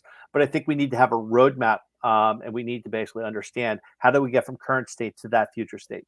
And some things have to happen along that way. And in that regard, I think Dave is basically pointing out exactly what does need to happen, and that is we need to start focusing on decentralization. We need to start focusing on a more proper balance of emphasis and focus. I don't think it hurts Hedera or the council to have a retail focus, because when I sit there and I look at some of the newer council members, are in fact very retail focused, right? I think I did a Twitter analysis at one point, looking at all the council members and looking at them from a perspective of all the early council members were primarily B2B, right? And now we're finally starting to see new council members that are B2C. And I think that's what we need more of, right? We need more B2C level council members, because those corporations at least understand that, in order for them to generate revenue, they have to be working with retail. And so, user counts matter, right? And if user counts matter, liquidity matters, TVL matters, right? That level of peer-to-peer and decentralized transactions that are happening within an ecosystem. Their app may be a silo that maybe does or does not specifically interact with the rest of the ecosystem, because that could be their particular business model. But regardless, they still need to have that that pool of active daily users on a particular network in order for there to be success from a retail perspective. Those are the things the retail community is trying to build. Those are the things that we're trying to emphasize. When use an example, HashPack just put out a tweet that they hit 150,000 wallets created when they integrated the social logins for Magic. For Magic Labs, we just saw Galaxy adopt the Magic Labs wallet for the Galaxy app. And, Galaxy put a lot of their credibility on being built on Hedera. Well, but now their built-in wallet is not just Hedera. It's Hedera, it's Solana, it's Binance Smart Chain, it's Avalanche. It's all 27 different chains that Magic Labs support. So I think that I think that's really telling, that we have to start thinking about how do we start reaching out, how do we start bringing in and getting people exposure, because I can tell you, somebody who's used to using a marketplace on Ethereum or Polygon probably has had an experience where they thought they were getting a great deal on an NFT, only to have somebody basically snipe that transaction because they saw it in the mempool going, oh wow, That's a Bored Ape. That's 10 Ethereum below floor price. No, I'm going to go ahead and snatch that one for myself. So and those things happen all the time, and which has led to people having their own sort of private RPC endpoints and trying to basically shield the mempools, and people don't see that. But Hedera Tech takes all that stuff out of the equation, right? So the cost of the transactions are low, right? They're very secure, and basically it's virtually impossible to think about how would you actually front run them. It just makes that retail commerce that much more smooth, and ultimately can also be frictionless. Token association, right? A lot of us get annoyed by token association, but we're not annoyed by the fact that we don't have dusting attacks hitting us all the time. So again, I mean, these are things that these are the things I want to see Hedera focus on. These are the things I want to see them basically talking about, because these are the things that matter to retail. Don't tell me about TPS. Don't tell me about this logo salad that's all the council members. Nobody cares about ABFT if you're talking about other chains, because they have no idea what that means. Focus on the things that matter to them, right? Focus to the things that basically tell them, look, if you put your TVL here, it's going to be more secure than if you're parking your assets somewhere else. Those are the things that matter. So this is, I mean, I'm excited by what Bonzo is doing in terms of Brady over at Bonzo, and basically them bringing an AAVE style lending protocol to Hedera. I think that's going to be incredibly impactful. And even what my team is building at PixFi, just trying to basically to open up NFT marketplaces to as many chains as we possibly can, and then on the back end building more of an NFT DeFi protocol to basically allow people to start extracting value from those things. But these are the things that basically will matter to people in retail on other chains. But we need help getting that message out. I don't have a marketing budget, right? Dave probably does not have a marketing budget. But what we really need is we need the organizations in the middle that have a marketing budget to get that word out for us. How hard is it for them to basically, retweet something and or promote, or even basically pay for promotions? I don't need a grant, right? But boy, it'd be great if you could basically help us promote our information to to all the chains that you're talking to, part of the DREC Alliance, for example. That would be perfectly helpful, right? There are small things that they can do for the community to help, where the community can basically help themselves. And I know that and just to be fair, I know that there are projects in the ecosystem that feel like they've been left behind because they weren't the first mover to get that grant. It doesn't mean that they can't also be helped in smaller ways. So if the foundation basically wanted to basically help promote and help spotlight some stuff that was going on at H Suite, some stuff that was going on at Kabila, for example, something that was going on at Atlantis, right? So if they wanted to focus on some of these, sort of, what I would call sort of not the primary, but the follow-on applications, all of these things would make the community feel that much more respected, right? And that becomes the foundation that we can build on. But we're not doing that, right? So right now we've got a lot of people shaking fists at their phone screens and their computer screens. We're not getting to that next step in terms of where we're talking about what are the things that we can start doing that basically starts building back trust. What are the things we can start doing to be positive, to build the community up, and those are the next steps that we really need to start focusing on. And I'm very hopeful that, especially now that that Charles seems to have his Twitter back, maybe we can basically start to rally around, and start identifying what those are. But to Dave's point, I think, it's probably going to have to start with, a really difficult but important, spaces session, where you're going to have you're going to have Charles, you're going to have Eric, you're going to have Manson Lehman sitting in that room. You're going to have the new CMO for Hedera is going to have to be there, and you're going to have some people from the council, right? So I don't want it moderated.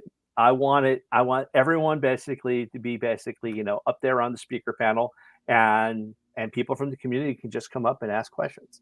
Right, and I think if we can get started that way, we can basically start to move past, I think, the current state that we're at, and start working and building towards the future that we all want. Yeah. So on what you're saying, listen to Tom. The reason the DAO was an interesting concept was it's a voice of voting to just get polling for understand what the community is interested in as a way to weight things in decision making. So that's all I meant, is I don't mean turn it into a DAO. The other thing is that if you look at, like, maybe it's easier just to ask questions. Like if you know what your KPIs are, they're going to get you noticed by the crypto media, by Messari, by Lunar Crush.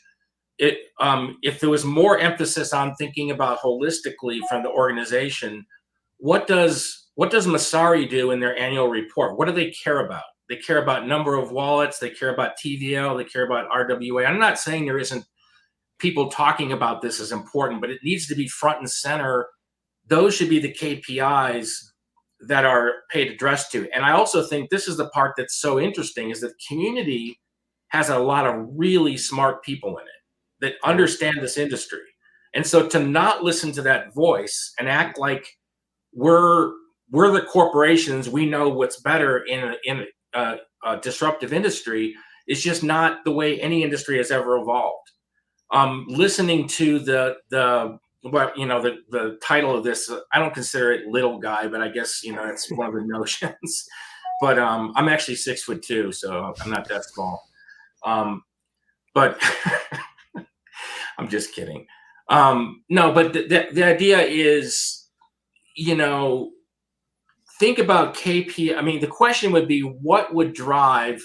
And the other question that I would have is, it bothers me when being part of this project from very early, that if you look at like a lot of the crypto media that are overlooking us, saying misinformation about us, not really paying attention to us, I would want to know why, and I would want to fix that part, because we are in an industry where it's collaborative.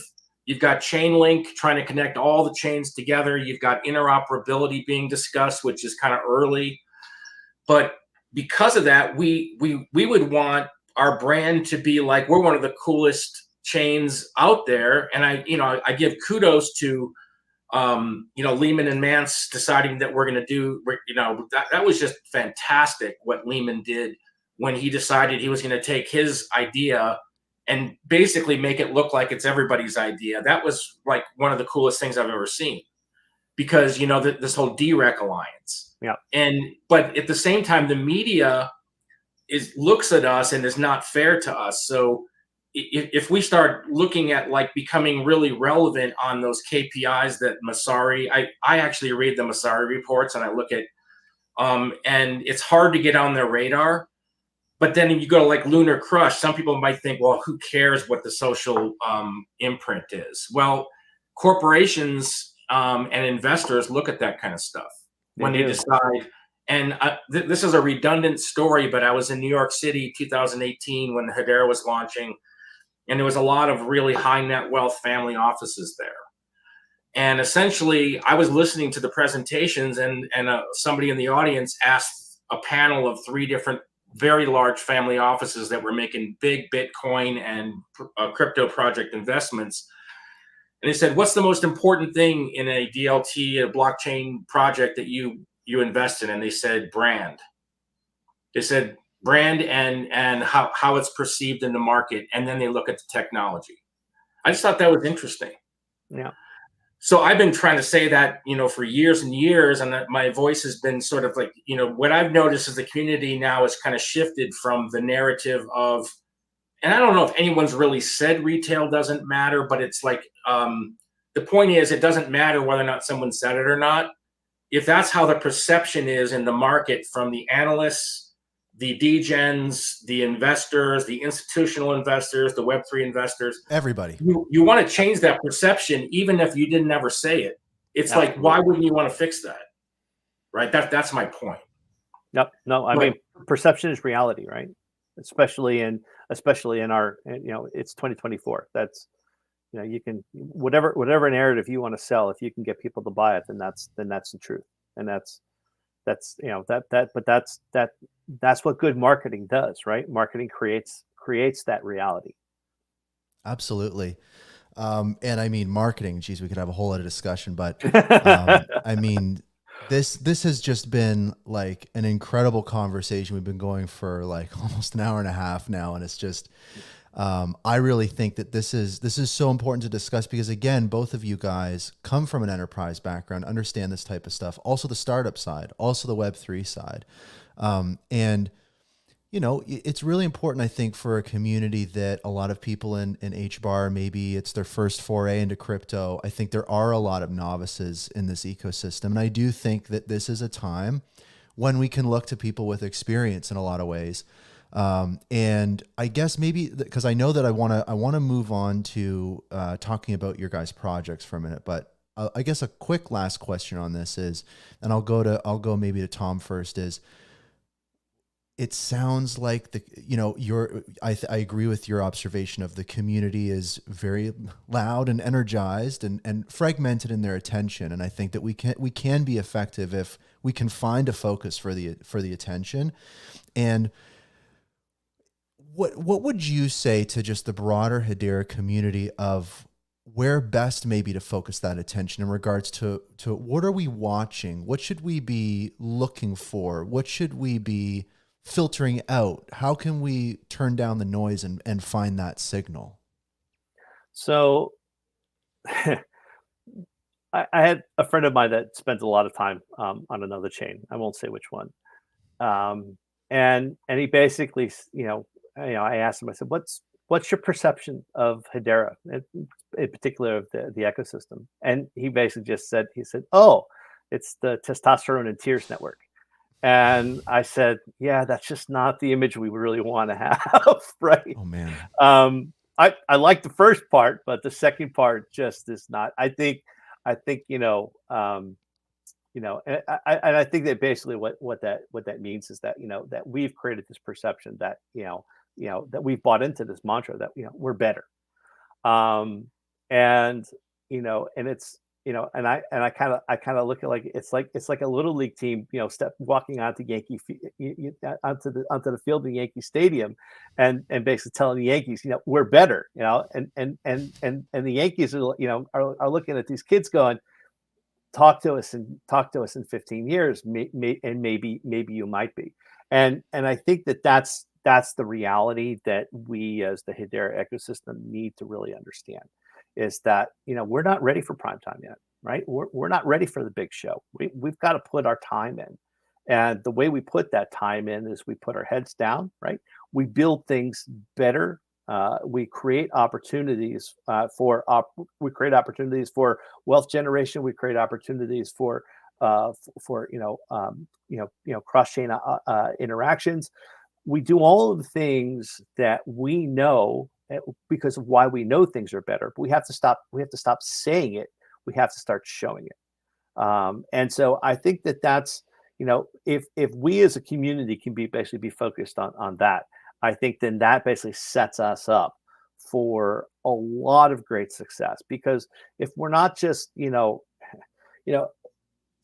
I can't intimidate somebody who's sitting on 20 Bored Apes, and they have another 1,000 Ethereum sitting in sitting on a ledger.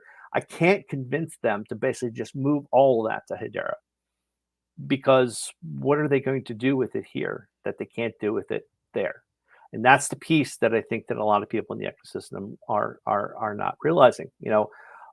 Opportunity exists where opportunity exists, and you have to be able to create that opportunity here in order to be able to create that change mechanic. And in business, customer change mechanics are probably some of the most difficult things to achieve. And so this idea that we're just going to just put out a sign and say we're ABFT and everyone is just going to flock here. Well, okay, that didn't work. So to Dave's point, maybe it's now time that we basically take a different approach. And we have to focus on what that other approach is. And, there are plenty of marketing executives out there that have seen exactly the kinds of challenges that Hedera is having for adoption. And they have specific strategies for doing that. Those are the things that we should be doing. Rather than trying to solve it ourselves, let's go get the experts, bring the experts in and say, hey, we're just not getting the adoption that we want. How do we drive that? And let's put those plans in place. That the moment that our ecosystem starts seeing an influx of new degens into Hedera, the mood's going to change like that. Absolutely. Dave, same question to you, and make sure to unmute, but how can we as a community kind of turn down that noise, find the signal? Wow. Put me on the spot, huh? No, just kidding. The organizationally becoming more transparent and more communicating with each other and paying attention more to the Web3 KPIs versus the Web2 KPIs. So instead of thinking about regulations and law and thinking about DeFi and GameFi and DePIN and speak the language of this industry, and also figure out a way to maybe, as community members, I remember in the early days, it was tough. I mean, there was so much FUD coming from other platforms where they were just trying to take us down. I mean, it was literally like, who are you guys? We want to destroy you. And a lot of this came from Ethereum. I hate to say it, in the old days. And now there's a lot of tribalism, but I think, I've seen the community kind of doing a lot more reaching out, trying to think about cross-platform. It's not that the community can just say, well, if everybody else changes, it'll fix everything. The community has to change as well.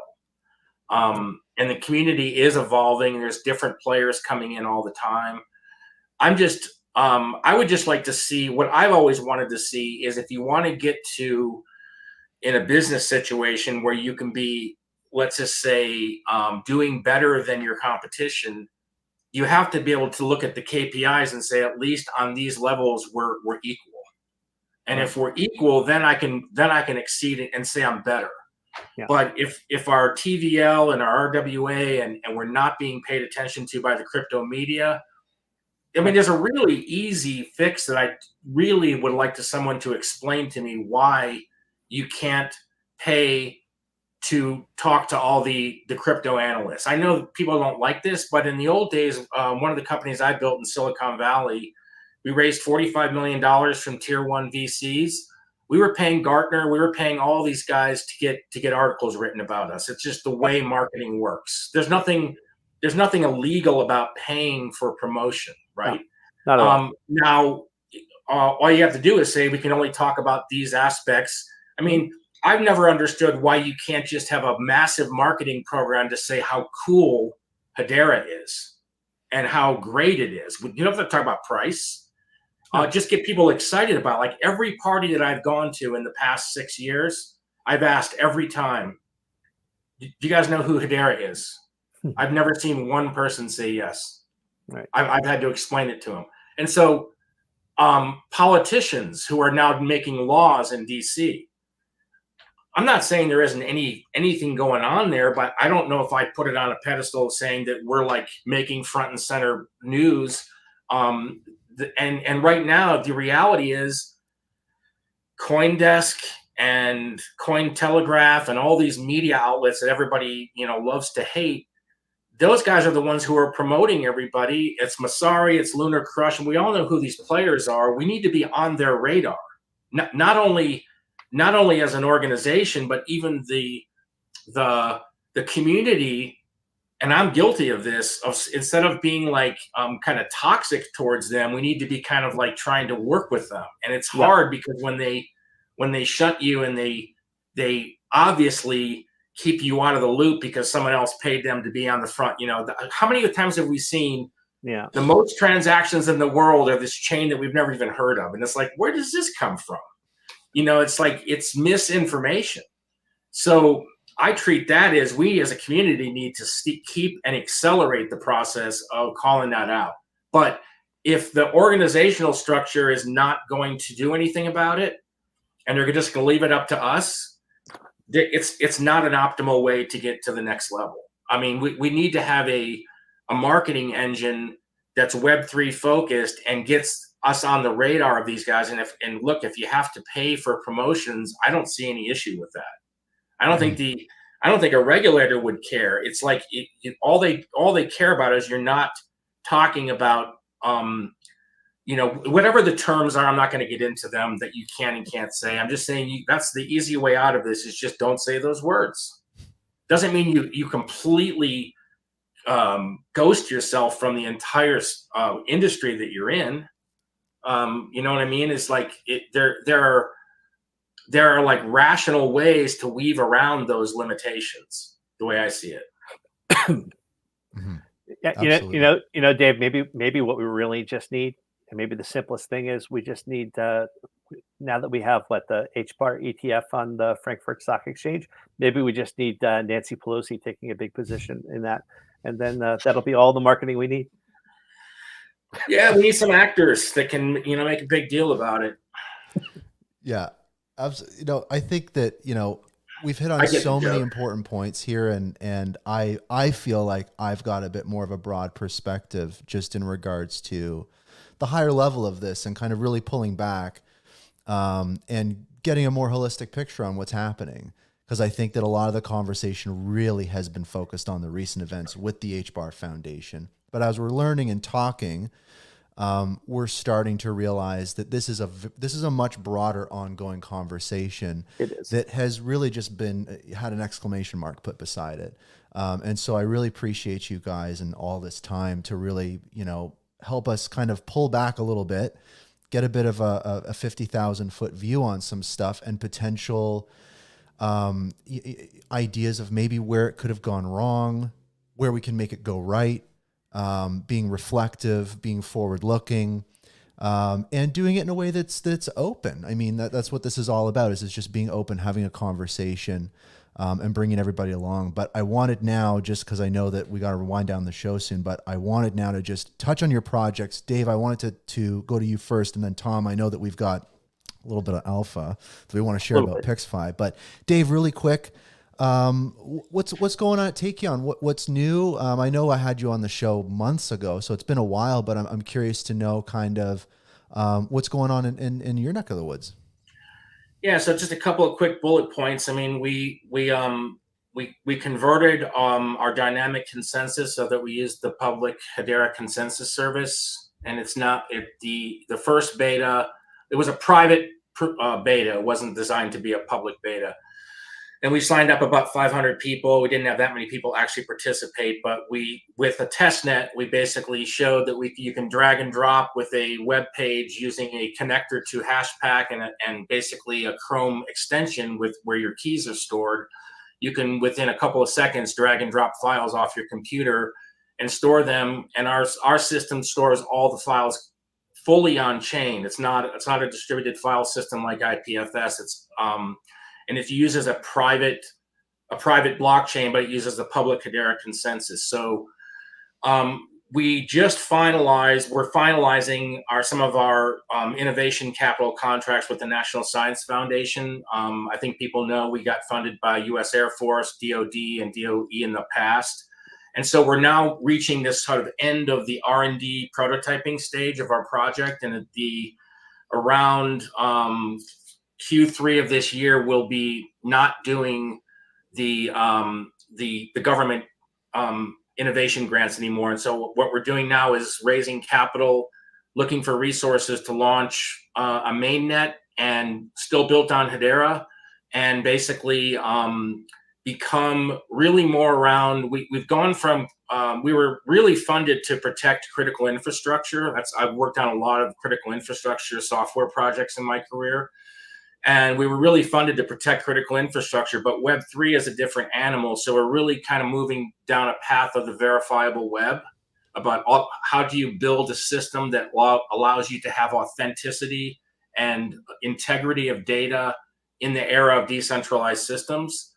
And so if you look at AI, my background is I actually built a very large multi-agent system, AI-based platform, and the trust wasn't there. That's why I decided to build on Hedera.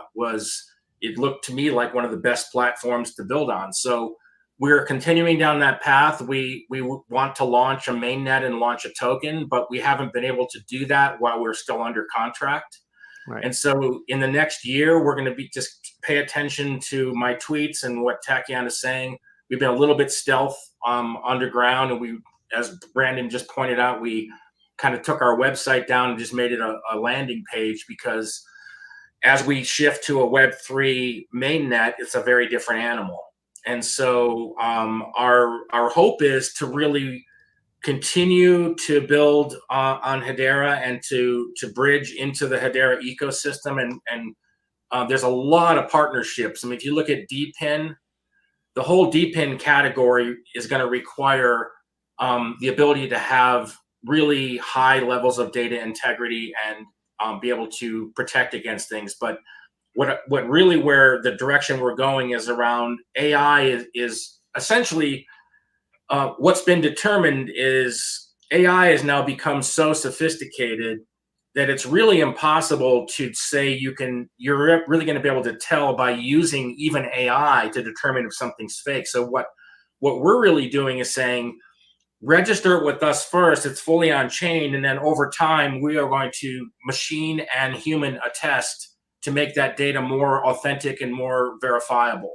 And so that's essentially, it's a purpose-built permanent data storage platform, but it could also be used to set up temporary data repositories in very critical environments. In fact, we did a use case with the US Air Force on a test range. And these were highly sophisticated, highly encrypted data sets. And they wanted to be able to have us look at it and say, we're only going to set it up for 2.5 weeks, and then we want you to destroy it.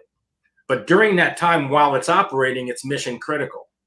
So I talk about this a lot. I mean, in some industries, you have mission critical, which means the mission fails. There's life critical, which is the worst one, where someone could die. And then there's privacy critical, which is a lot of the Web3 use cases. So essentially, that's where we started, but now we're kind of morphing into where we're really going into the verifiable web area. And so it sits in kind of a DPIN. We're not Filecoin, we're not IPFS, we're very different. And the company has 3 patents, and we're really excited about our future. It's just, it's been kind of a slow, you know, when you're building a really complex R&D project like this and you're getting government funding, it's hard to, like, you know, think about commercializing until you get that done. So we're just wrapping all that up. We're very excited about it. That's and so and we awesome. also intend to have we always intend to have a retail kind of a web viewer, just simple, like, you know, web-based Dropbox available, but we can do much more sophisticated things for enterprises. We can take an entire file system of a whole network and turn it into a blockchain. So it's actually kind of really cool stuff. So very excited about it. It is really cool. And what I'd say for anyone listening now, go back. I did an episode where I interviewed Dave. We took a deep dive into Taekion, which was very, very exciting. So really cool to hear those updates, Dave. That's awesome. And also too, to Tom, PixFi, you shared a couple goodies with me, a couple sneak peeks that we'll talk about, but I wanted to maybe kind of see what's new at PixFi. What are you guys working on? What's coming up? Sure. Real quick, just to follow up with Dave, in terms of the retail Dropbox, is there an opportunity to basically have your system be a competitor to Arweave? So someplace to basically permanently store NFT metadata and image files? Oh yeah. I mean, we're going way beyond that, but in terms of all those other distributed file system based approaches, which are not blockchains, by the way, Right. We can do everything that they can do, and it doesn't cost anything more. So it's not but the challenge there is you've got an industry that established themselves with IPFS and Filecoin and all these technologies. And so a lot of people are using these. So one of our challenges is how do we build awareness and use cases to get people to look at it, at least at first, as just an alternative to that. Yes. No. Well, I mean, I think that I think was the challenge that Arweave has had as well, is trying to get people to see that. But I think the opportunity is presenting itself because, there's been a running spate now of issues with IPFS where, people open up their wallet and there's just no image file, because if it's an older collection and it's not being readily accessed, then it's just basically being deprecated. And so I do think that there's, at least I know from our project perspective, one of the things that we're actually looking at is that, maybe we want to make sure that, our NFT collections related to sort of our own launchpad are going to be permanently stored, as opposed to putting things on. One real quick thing that I wanted to say to that is that, so we're focused on data that if you lost it, it would be disaster. There's a lot of use cases for a lot of other, even like Hashinals, where you can just store like small NFTs. We're not competing with that. No. And we're also not talking about real-time data, like interval data, where you're not going to store all that on chain. We're talking about pick out the pieces like your GitHub repo or a training model for AI or something that's really extremely valuable, even your identity, things like that, or key management, things like that. So I don't see that we're really competing with those other systems. I think those are designed for kind of like larger scale, mass amounts of data to compete with, like Google Cloud. We're not competing with Google Cloud. We're looking at a whole new category of what happens to some information over time if it gets compromised. And we want you to identify the stuff that if it gets compromised, it's really a problem for you. Otherwise, for NFTs, it's easy because we can do it just like anybody else can do it, and it doesn't cost anything more. It might even be cheaper. So I didn't mean to layer on top of what you were going to say. I just think that right now there's at present there is the communities are starting to recognize that there is an issue with this reliance on IPFS. And so if there are alternatives, and if that's a retail market space for you, that would be quite interesting. But no, I can, one of the other things I look at when I look at what we're building at PixFi is I think about, there's sort of the JPEG fun, but NFTs are more than just monkey pics, right? So NFTs could also be real world assets. NFTs could be, in fact, your title for your automobile. Matter of fact, the state of California has a pilot program where they want to put automobile titles on Tesla's blockchain, right? So I think that's. But if those image files disappear, then those NFTs are going to be very difficult to have any sort of provenance on in the future state. So that's why I was sort of asking that question to sort of pique my interest there. But Brandon, back to your question. Right now, everything going on at PixFi is really leading up to the mint of our founders token collection. So as you know, our initial focus is building on 12 chains, and the wave we're going to basically release these in 3 waves. So the first collection up is up there. They are Ethereum, Hedera, Polygon, and Solana. So these founders tokens are gamified in their design. So we have on them there's the chain symbol, which is basically a null state, but then we actually have an icon that's adjacent to that, and then there's five of the numbers are visible, and that all basically builds into the metadata, and we're going to basically use these within the community for just community building purposes. So we'll be able to raffle off whitelist spots for new NFT projects. We'll be able to have specific types of giveaways that can basically be based off of those founders tokens. Also, those founders tokens will also basically give you access to our INO, which will be held later in Q4 of this year for the release of the PIX token, which will be our loyalties and reward token. Our token, though, is going to be a little bit different. It's not just only going to be an HTS token. It will actually be a native token to all of the 12 chains that we're working on. So just like how USDC works, we'll also have our own internal transfer protocol where you'll basically be able to essentially burn and mint your Hedera PIX and basically turn that into Ethereum PIX for the cost of the gas fees for that transfer. And so this way, if you want to basically participate in liquidity pools over on Uniswap, you'll be able to do that. And then if that market is basically changing and you want to basically shift that over to, say, Jupiter and Solana, you'll be able to just basically do that sort of mint and burn process. So the whole perspective here is, how do you build a cross-chain NFT community? How do you get beyond that state of tribalism? And the easiest way to do that is to make sure that you have extremely mobile liquidity and be able to move that token around. And then, so on the front end, it's basically it's nothing more than multi-chain. It doesn't exist on any one chain. As a user, you're going to interface with our internalized profile wallet, which will basically allow you then to directly interact with marketplaces on other chains.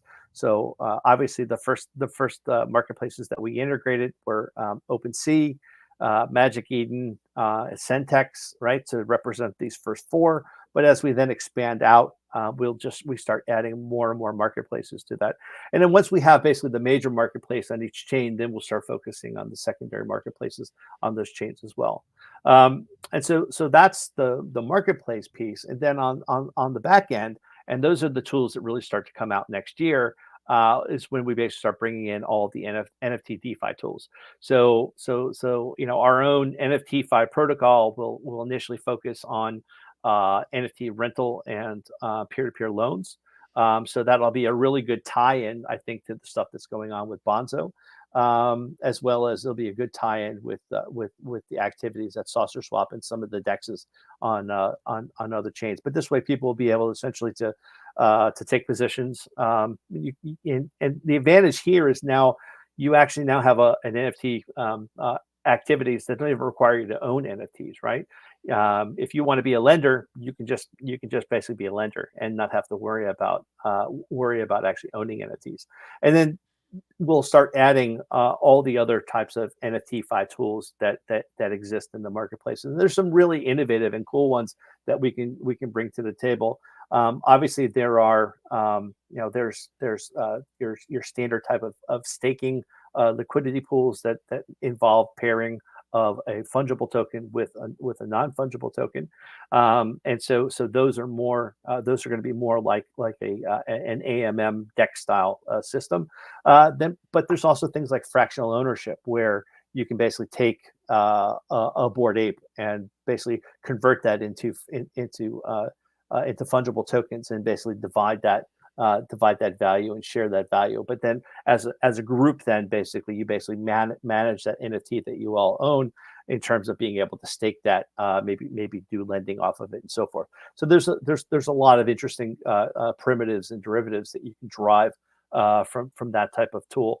We're going to look at there's something on Tensor that's quite interesting. It's called Price Lock.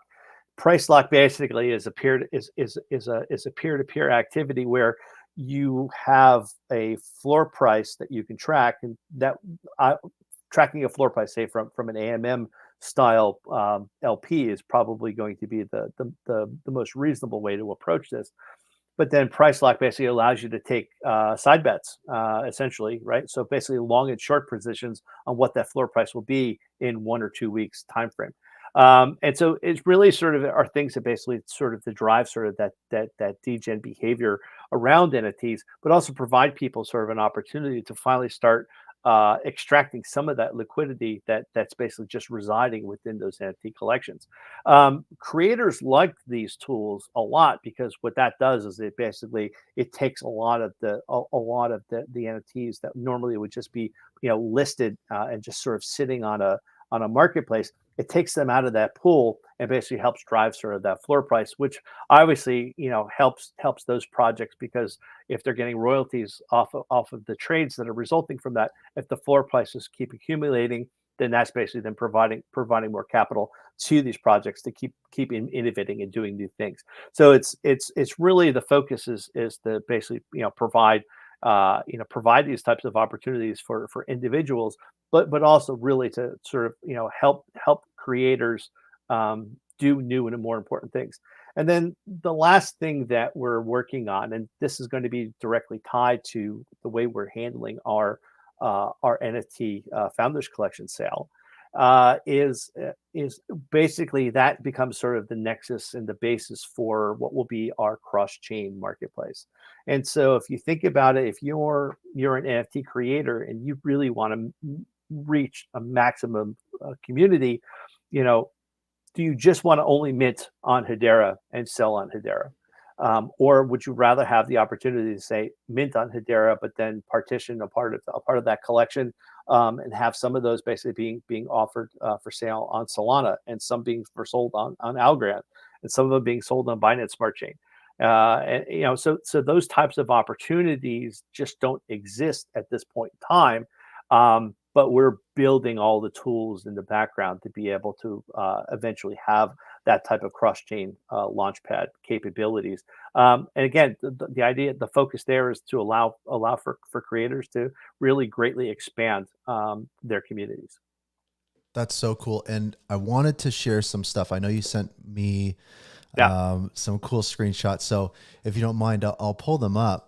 And maybe you can just quickly give us a rundown of what these are all about. But these appear to be some screens of what people are going to be able to expect from PixFi, a little bit of alpha here. So maybe, and I know we've got kind of two things here, but maybe you can kind of give us an idea of what we're looking at here. Yeah, for the people that helped us and participated in the original alpha test, they've obviously seen these and had a chance to play around with these.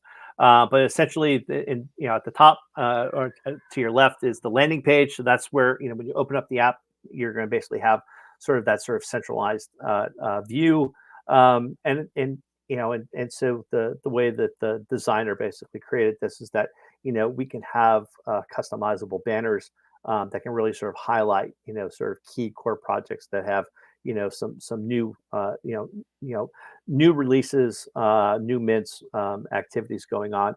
But then essentially you have your which is kind of standard. You have your trending categories, as well as your new collections that are going on there.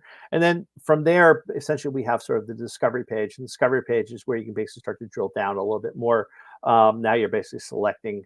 You can select by chain. You can select by NFT type and collection type, and essentially sort of it's giving you sort of that collection view and all the different aspects that are related to that. And if you go to the next screen grab, and now this is where basically if say somebody selected the Dead Pixels collection, now you basically start to get sort of the drill down. You actually get to see what that collection looks like. In terms of what's currently available that's being listed across the different marketplaces. In this particular case, it's Centex, but our hope is that within the Hedera ecosystem that we'll eventually be able to have the capability to be able to have all collections regardless of marketplace being displayed, just like that happens on the Ethereum network because of the Seaport protocol. So this is something that we know is being built at Swirls Labs. Actually, I think you mentioned Ash Oro before earlier in your program. So I know Ash and his team have basically been building sort of the Hedera version of the 0x protocol, which could essentially be utilized to create our own version, say, of a Seaport, which would then allow us to basically view collections regardless of where it's listed on the network, which will basically allow for the creation of more marketplaces But also, to Dave's point, it will allow for projects really to sort of manage and focus on their brand, because they could just create their own marketplace microsites and manage their brand from that perspective. But this way, from a marketplace aggregator perspective, you'd be able to see where everything is listed. And then from there, we just go down into more of the detail. And in terms of the detail, you'll be able to see, attributes, metadata, and then we'll just keep adding more and more analytics into that workflow.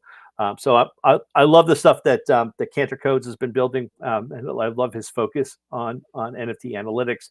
And so I think we'll have a really good opportunity if we can take data feeds from him, and basically and have that there and allow for people to be able to see those attributes. That would be fantastic. Many other networks have sort of their own families of NFT analytics that you can basically draw data feeds from. So Nefertiti for most of the EVMs is probably the dominant one there. So that's, again, what we're basically trying to do is just make sure that everyone has access to the tools that they're going to want to make the decisions that they're looking to make. Right on. I'm curious to see, Dave, did you have any questions for Tom on PixFi? Because I know he had some questions about Taekion. So now I'm curious to see if you had any questions about PixFi. Well, it's funny because I've heard Tom's name, but we haven't met. But now we have, and a lot of our go-to-market on the Web3 side, if it's not just retail, just people individually taking their NFTs or digital assets or identity and putting it up on our system through our API. One of our go-to-market strategies is to work with marketplaces, work with wallets, work with all these entities that are Web3. And so essentially we could become, Tom, one of the alternative ways for your users to store your digital assets on our system. And we can expose that through an API. So we should talk. I think there's some really good collaboration opportunities with what you're doing. No, I like the idea that you're going, like you guys, we're cross-chain. We're, of course, use the Hedera consensus service, but we essentially can go cross-chain, and if necessary, we can actually do a non-tokenized L2 storage system for somebody like, the Air Force might want to store something and they may not want a token. Yeah. Right. I mean, I think that, again, I think that this is, the real opportunities and the real power of the Hedera tech stack is, we don't have all those limitations that you might find in other places. And there are, some significant advantages. We spent a lot of time thinking about where we wanted to put the DeFi tools. Were we going to build that on Polygon? We were going to build that on some other chain. And essentially, we basically came to the decision looking at, when we start looking at it from a cost structure perspective, when we start looking at it from a transaction cost to the users, we start looking at it again, from sort of a security perspective. But the thing that always kept coming back and bothering me were the ability that validators could say, "Oh, that's a great deal. I'm going to take that for myself." I understand that that's an incentive for validators and other chains, but we don't have that on Hedera, and so it just means that if you're clever enough to find an opportunity, you should be able to have the assurance to know you're going to probably close that transaction. And I think that when people on other chains actually start seeing that there's a level of fairness and fair play that come into this into that type of DeFi space, then I think that you're really going to start seeing a bit of a migration. And it's why we designed the Pix token to be polynative, like USDC is, because we felt that was going to be the easiest mechanism that we could convince people to say, okay, here's all these Pix tokens, and you can go play on Jupiter, you can go play on Uniswap and so forth. But if you want to come and use these DeFi tools, you're going to basically move that Pix over to Hedera. You're going to be able to play here, generate your profits, and then if you want, you can head on back take your profits back to where you came from, and choose your home. But this way, we basically have a mechanism for people to basically readily and easily move things around. No bridges, no wrap tokens, no vulnerability, right? And so, I mean, I'll use the C word. The transfer protocol is centralized, but it's centralized for a very specific reason, and it's basically to make sure that we have the ability to do the attestation that we have actually taken your assets and converted them from one form to another. I love the name, the transporter. It reminds me of the Star Trek transporter. The other thing that I wanted to point out is, like, for small, medium enterprises, large corporations, if you haven't noticed, like in the past 5 years or 10 years, there's been all these data breaches, that goes into the dark web. So we can also store people's customer data. Right. And it's a completely different animal than it would be, if you had a multi-sig system set up in your organization, it would be pretty hard to imagine that happening. So it's frustrating to me because I see it all the time, and I've experienced it. Yeah, we've all experienced. I mean, everybody's been breached with Experian and all the major credit companies. And then when it happened to Ledger, though, that was, to me, was kind of like, okay, it's supposed to be the most secure way to store your keys, and they lost your customer data. I mean, it's like there's a little disconnect there. So one of the things we also could do, partner together, is we could store your customer data. No, so I think that's fantastic. Yeah, no, just funny anecdote. I had a corporate business trip to Shanghai, and I was flying into China, and this was about 2 weeks after there had been a major security leak at the government at the government employee roles. My last name is very unique.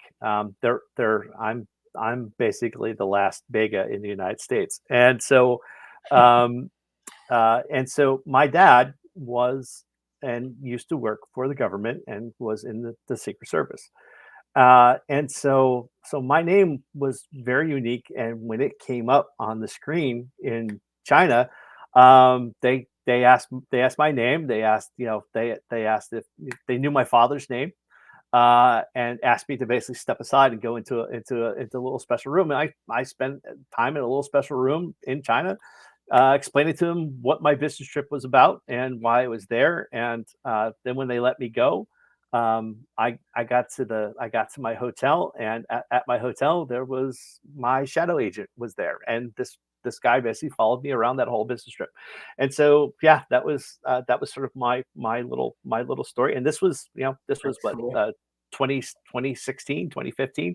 So, there are consequences to these data breaches. So yeah, for sure.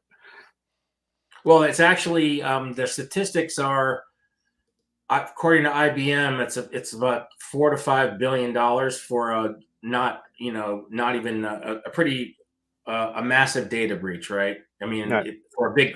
But for a small medium enterprise, the issue is that companies go out of business. They literally, like, they can't recover from it if you're not like a really established entity that has a lot of resilience. So, I mean, but you never hear about these stories because most people, it's like until it happened to them, it's just like some noise they heard somewhere else. I think in the era of AI, this stuff is going to get crazy. And that's what drives me about wanting to, the whole trust layer to me was the reason why I got into blockchain. It was about, I was building decentralized systems, and all the engineers and electric grid industry were like, you're not going to have those agents controlling my electric grid, are you? And we actually demonstrated you could do that in Con Edison underground distribution network. We actually did a demonstration with the entire city of Manhattan when we virtually ran their grid with agents. And they were like, wow, this is really cool, but you're never going to do that until some other things get done. And that was 10 years ago. So I was going to say, I mean, I think I think the thing that's probably going to be important for you to also to look at and think about is as apps become more sophisticated, as people start focusing more on social login, as we're basically trying to demystify and take the take the stress and the strain off of people new to crypto in terms of how to manage keys. You're starting to see this great expansion of the use of social logins, and so I think that's where now projects are going to have more of a risk in terms of how they want to basically secure those things on the back end. Yeah, fortunately, our chief architect, Hank. Hank has spent a lot of time building very professional apps for corporations and government entities like the SEC and Wells Fargo Bank and some others. So he lives breathes security all the time. So you and him will probably have a great Yeah, we should conversation. talk. We should talk because the whole notion of decentralized identifiers, W3C, I've been on that working group for probably 6 or 7 years now. And it really is starting to take shape now in terms of an open standard, and then verified credentials are part of what we're doing. So yeah, we should talk. We can geek out, I'm sure. I mean, I'm part sure of this call, I was on a really technical call, and then Brandon's like pinging me saying we're doing this show and we're talking about organizational structure. So my brain is kind of fried, but it's been fun. No, but I mean, I think a lot of that ties in. And Brandon, your day job, right? So with Hgraph, I think there's probably a lot of interesting opportunities there as well. So yeah, no, I think this has really been informative. I think the last thing I'd probably have to say here, Brandon, is that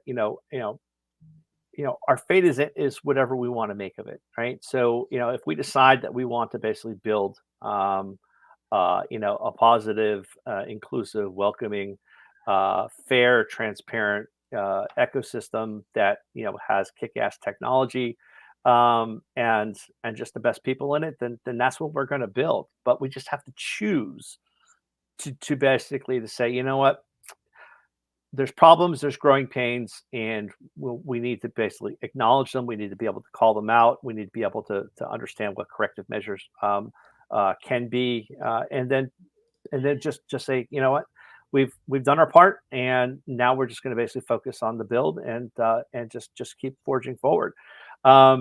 If we can do that, then I think that we'll see the KPIs, right? I think we'll see the active daily users. I think we'll see the wallets created. We'll see the TVL. And the other metric that we haven't even talked about yet, we'll see the investment capital coming into the network as well. Because if we can drive all these other things, VCs are going to notice, and they're going to want to participate. And I think that's going to be something that's going to be really important as we move forward, for all of us, and for the three of us actually. And I know many other founders are probably going to tune in and maybe watch this. Maybe you'll have some shorter segments, sound bites for them. Of course. But yeah, I think they're going to basically say, yeah, no, this is exactly this is how we feel as well. We're trying to basically be as positive as we can, and the market's not helping, but our goal is to do things that nobody else is doing. And I think that between the three of us, I think we all basically share that ethos, and that's what we just have to focus on. I don't think I could put it better myself. I mean, kudos to Brandon too for his show. I mean, he does such a great job of interviewing, and he's just so dedicated. And I met him out at the Hello Future thing in LA. That's great. We hadn't talked. Personally, I hadn't met you, but I'm really happy to meet you, Tom. And I just want to say one last thing on that whole. Like, we are in the process of talking to investors, and we're kind of in this sort of holding pattern because we're waiting to get everything structured correctly with their contracts. But most of the questions, the first thing they ask about when we talk about what DLT technology we're using, you'd think they'd start asking a lot of technical questions, but the first question they ask is, what's the liquidity on your network? Or they'll say, there's not a lot of liquidity on that network, and then I will respond to that. But it's just an interesting thing because it's one of the little, I guess, symptoms of some of the stuff we're talking about. Absolutely. And it's important, and there are some people that believe that there's just going to be a blowout event, and I would love to see it, but until then we have to look at it very holistically and I'm pretty hopeful about everything. I mean, I've stuck around for this long. I'm not going anywhere. I mean, we do have some banks on the GC, right? Maybe they could, at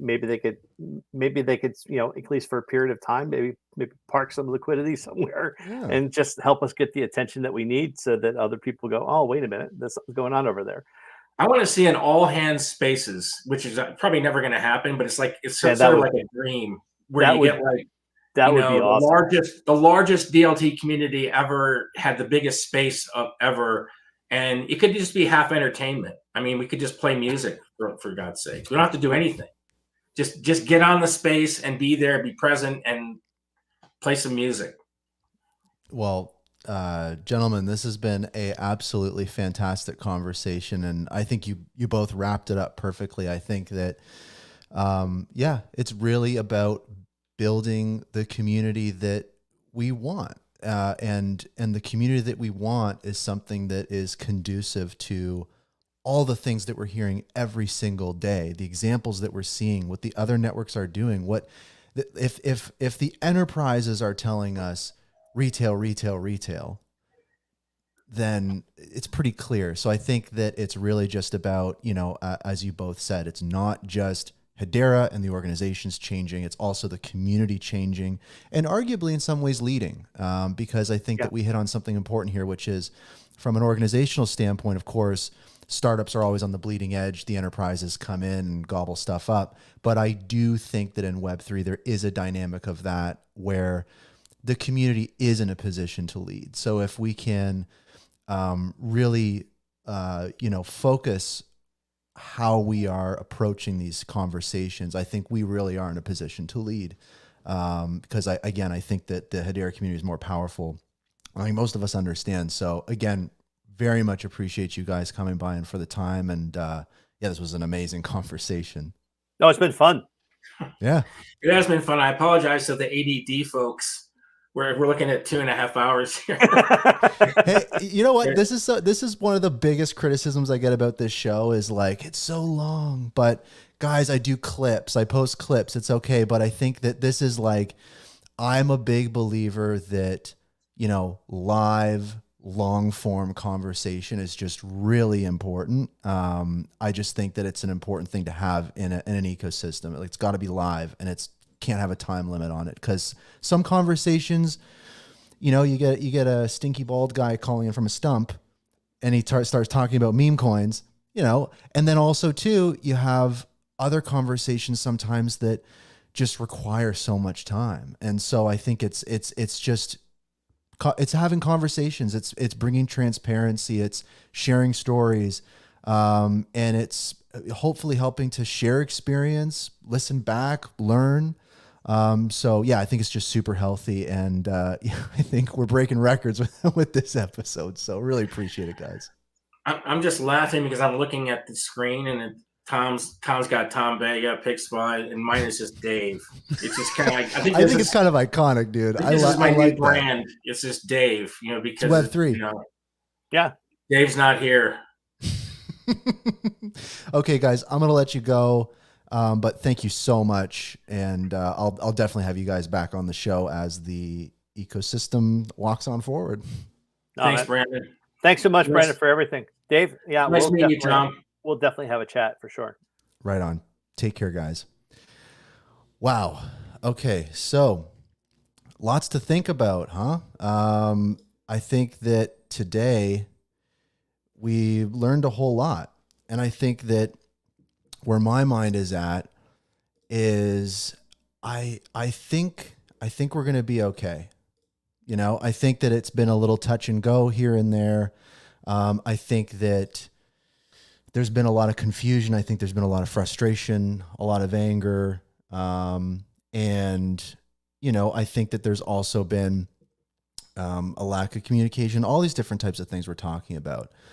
But I think as we've kind of come together as a community and continued on these conversations and kind of continually refined how we're approaching them, I think that we are seeing some results. And I know that it's a slow process, but I think that there's a great saying where it's like, be impatient with action and patient with results. And I know that we have definitely as a community been very patient and have not necessarily seen a ton of results in the ways in which we've wanted to see them. But it does seem like with, Charles Atkins as the president of Hedera, fresh energy, we've been seeing some switch ups.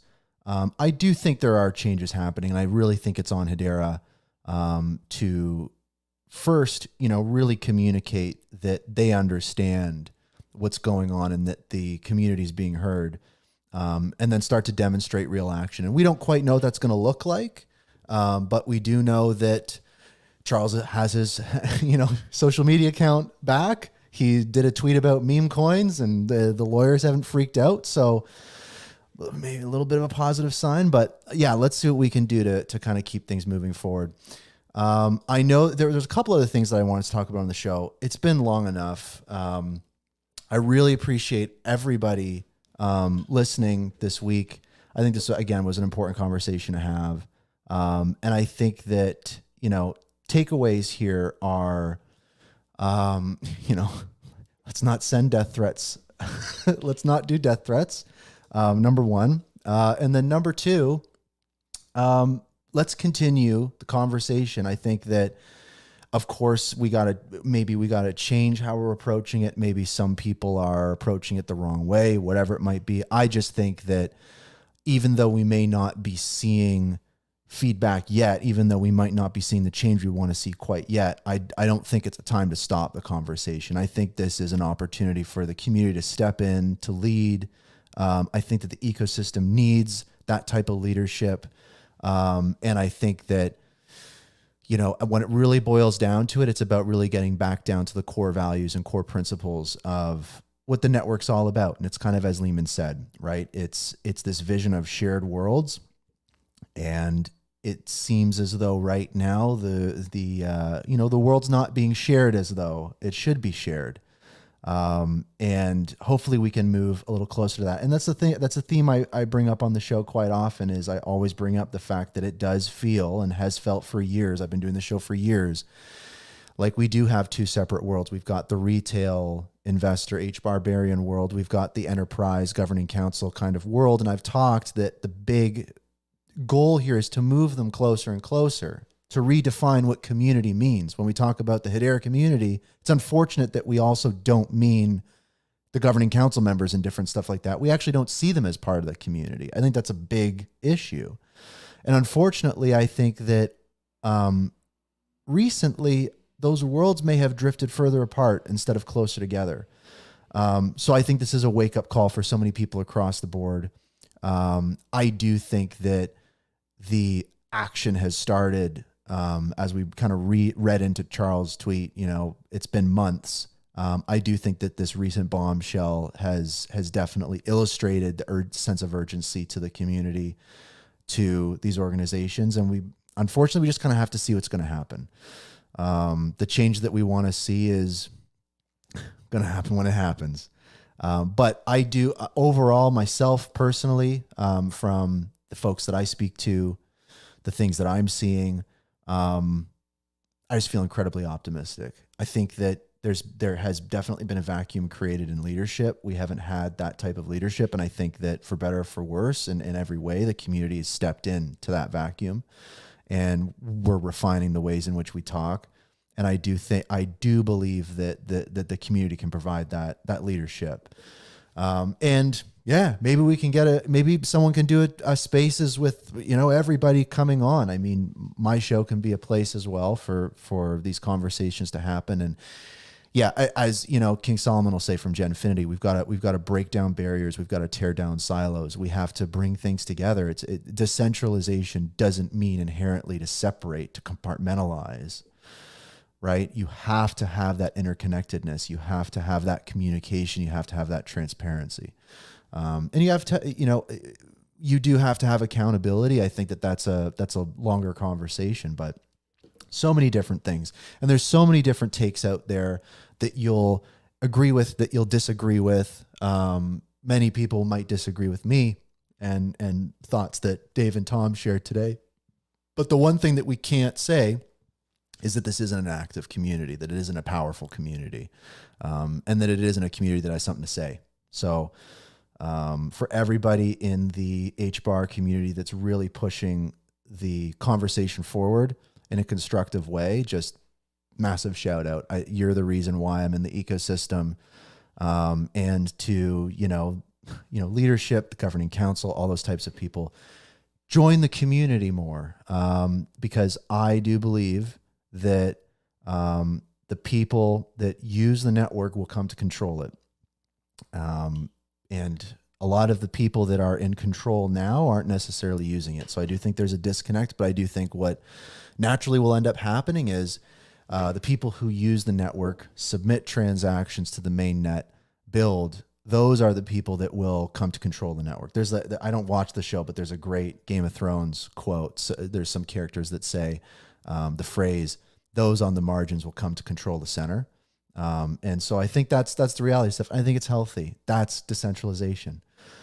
So with that, again, I appreciate everyone stopping by. The show is live every Wednesday, 12 p.m. Eastern, 9 a.m. Pacific on YouTube and X.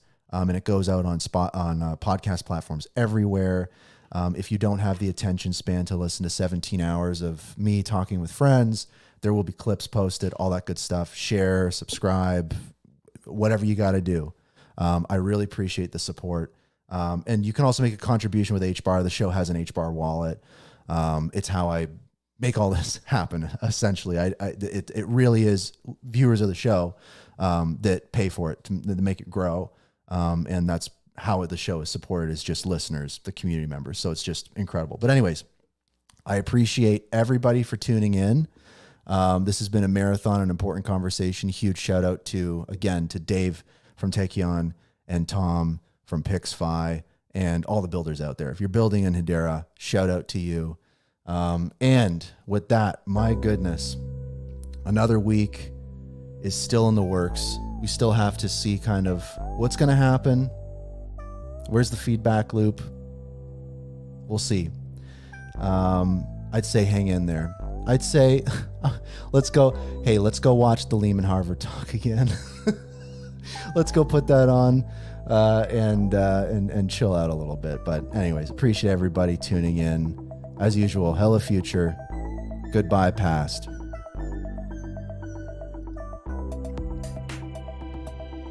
Thanks for listening to the Hashgraph Enthusiast Show, hosted by Brandon Davenport. Listen to past episodes and support the show at itsbrandond.com/hbar.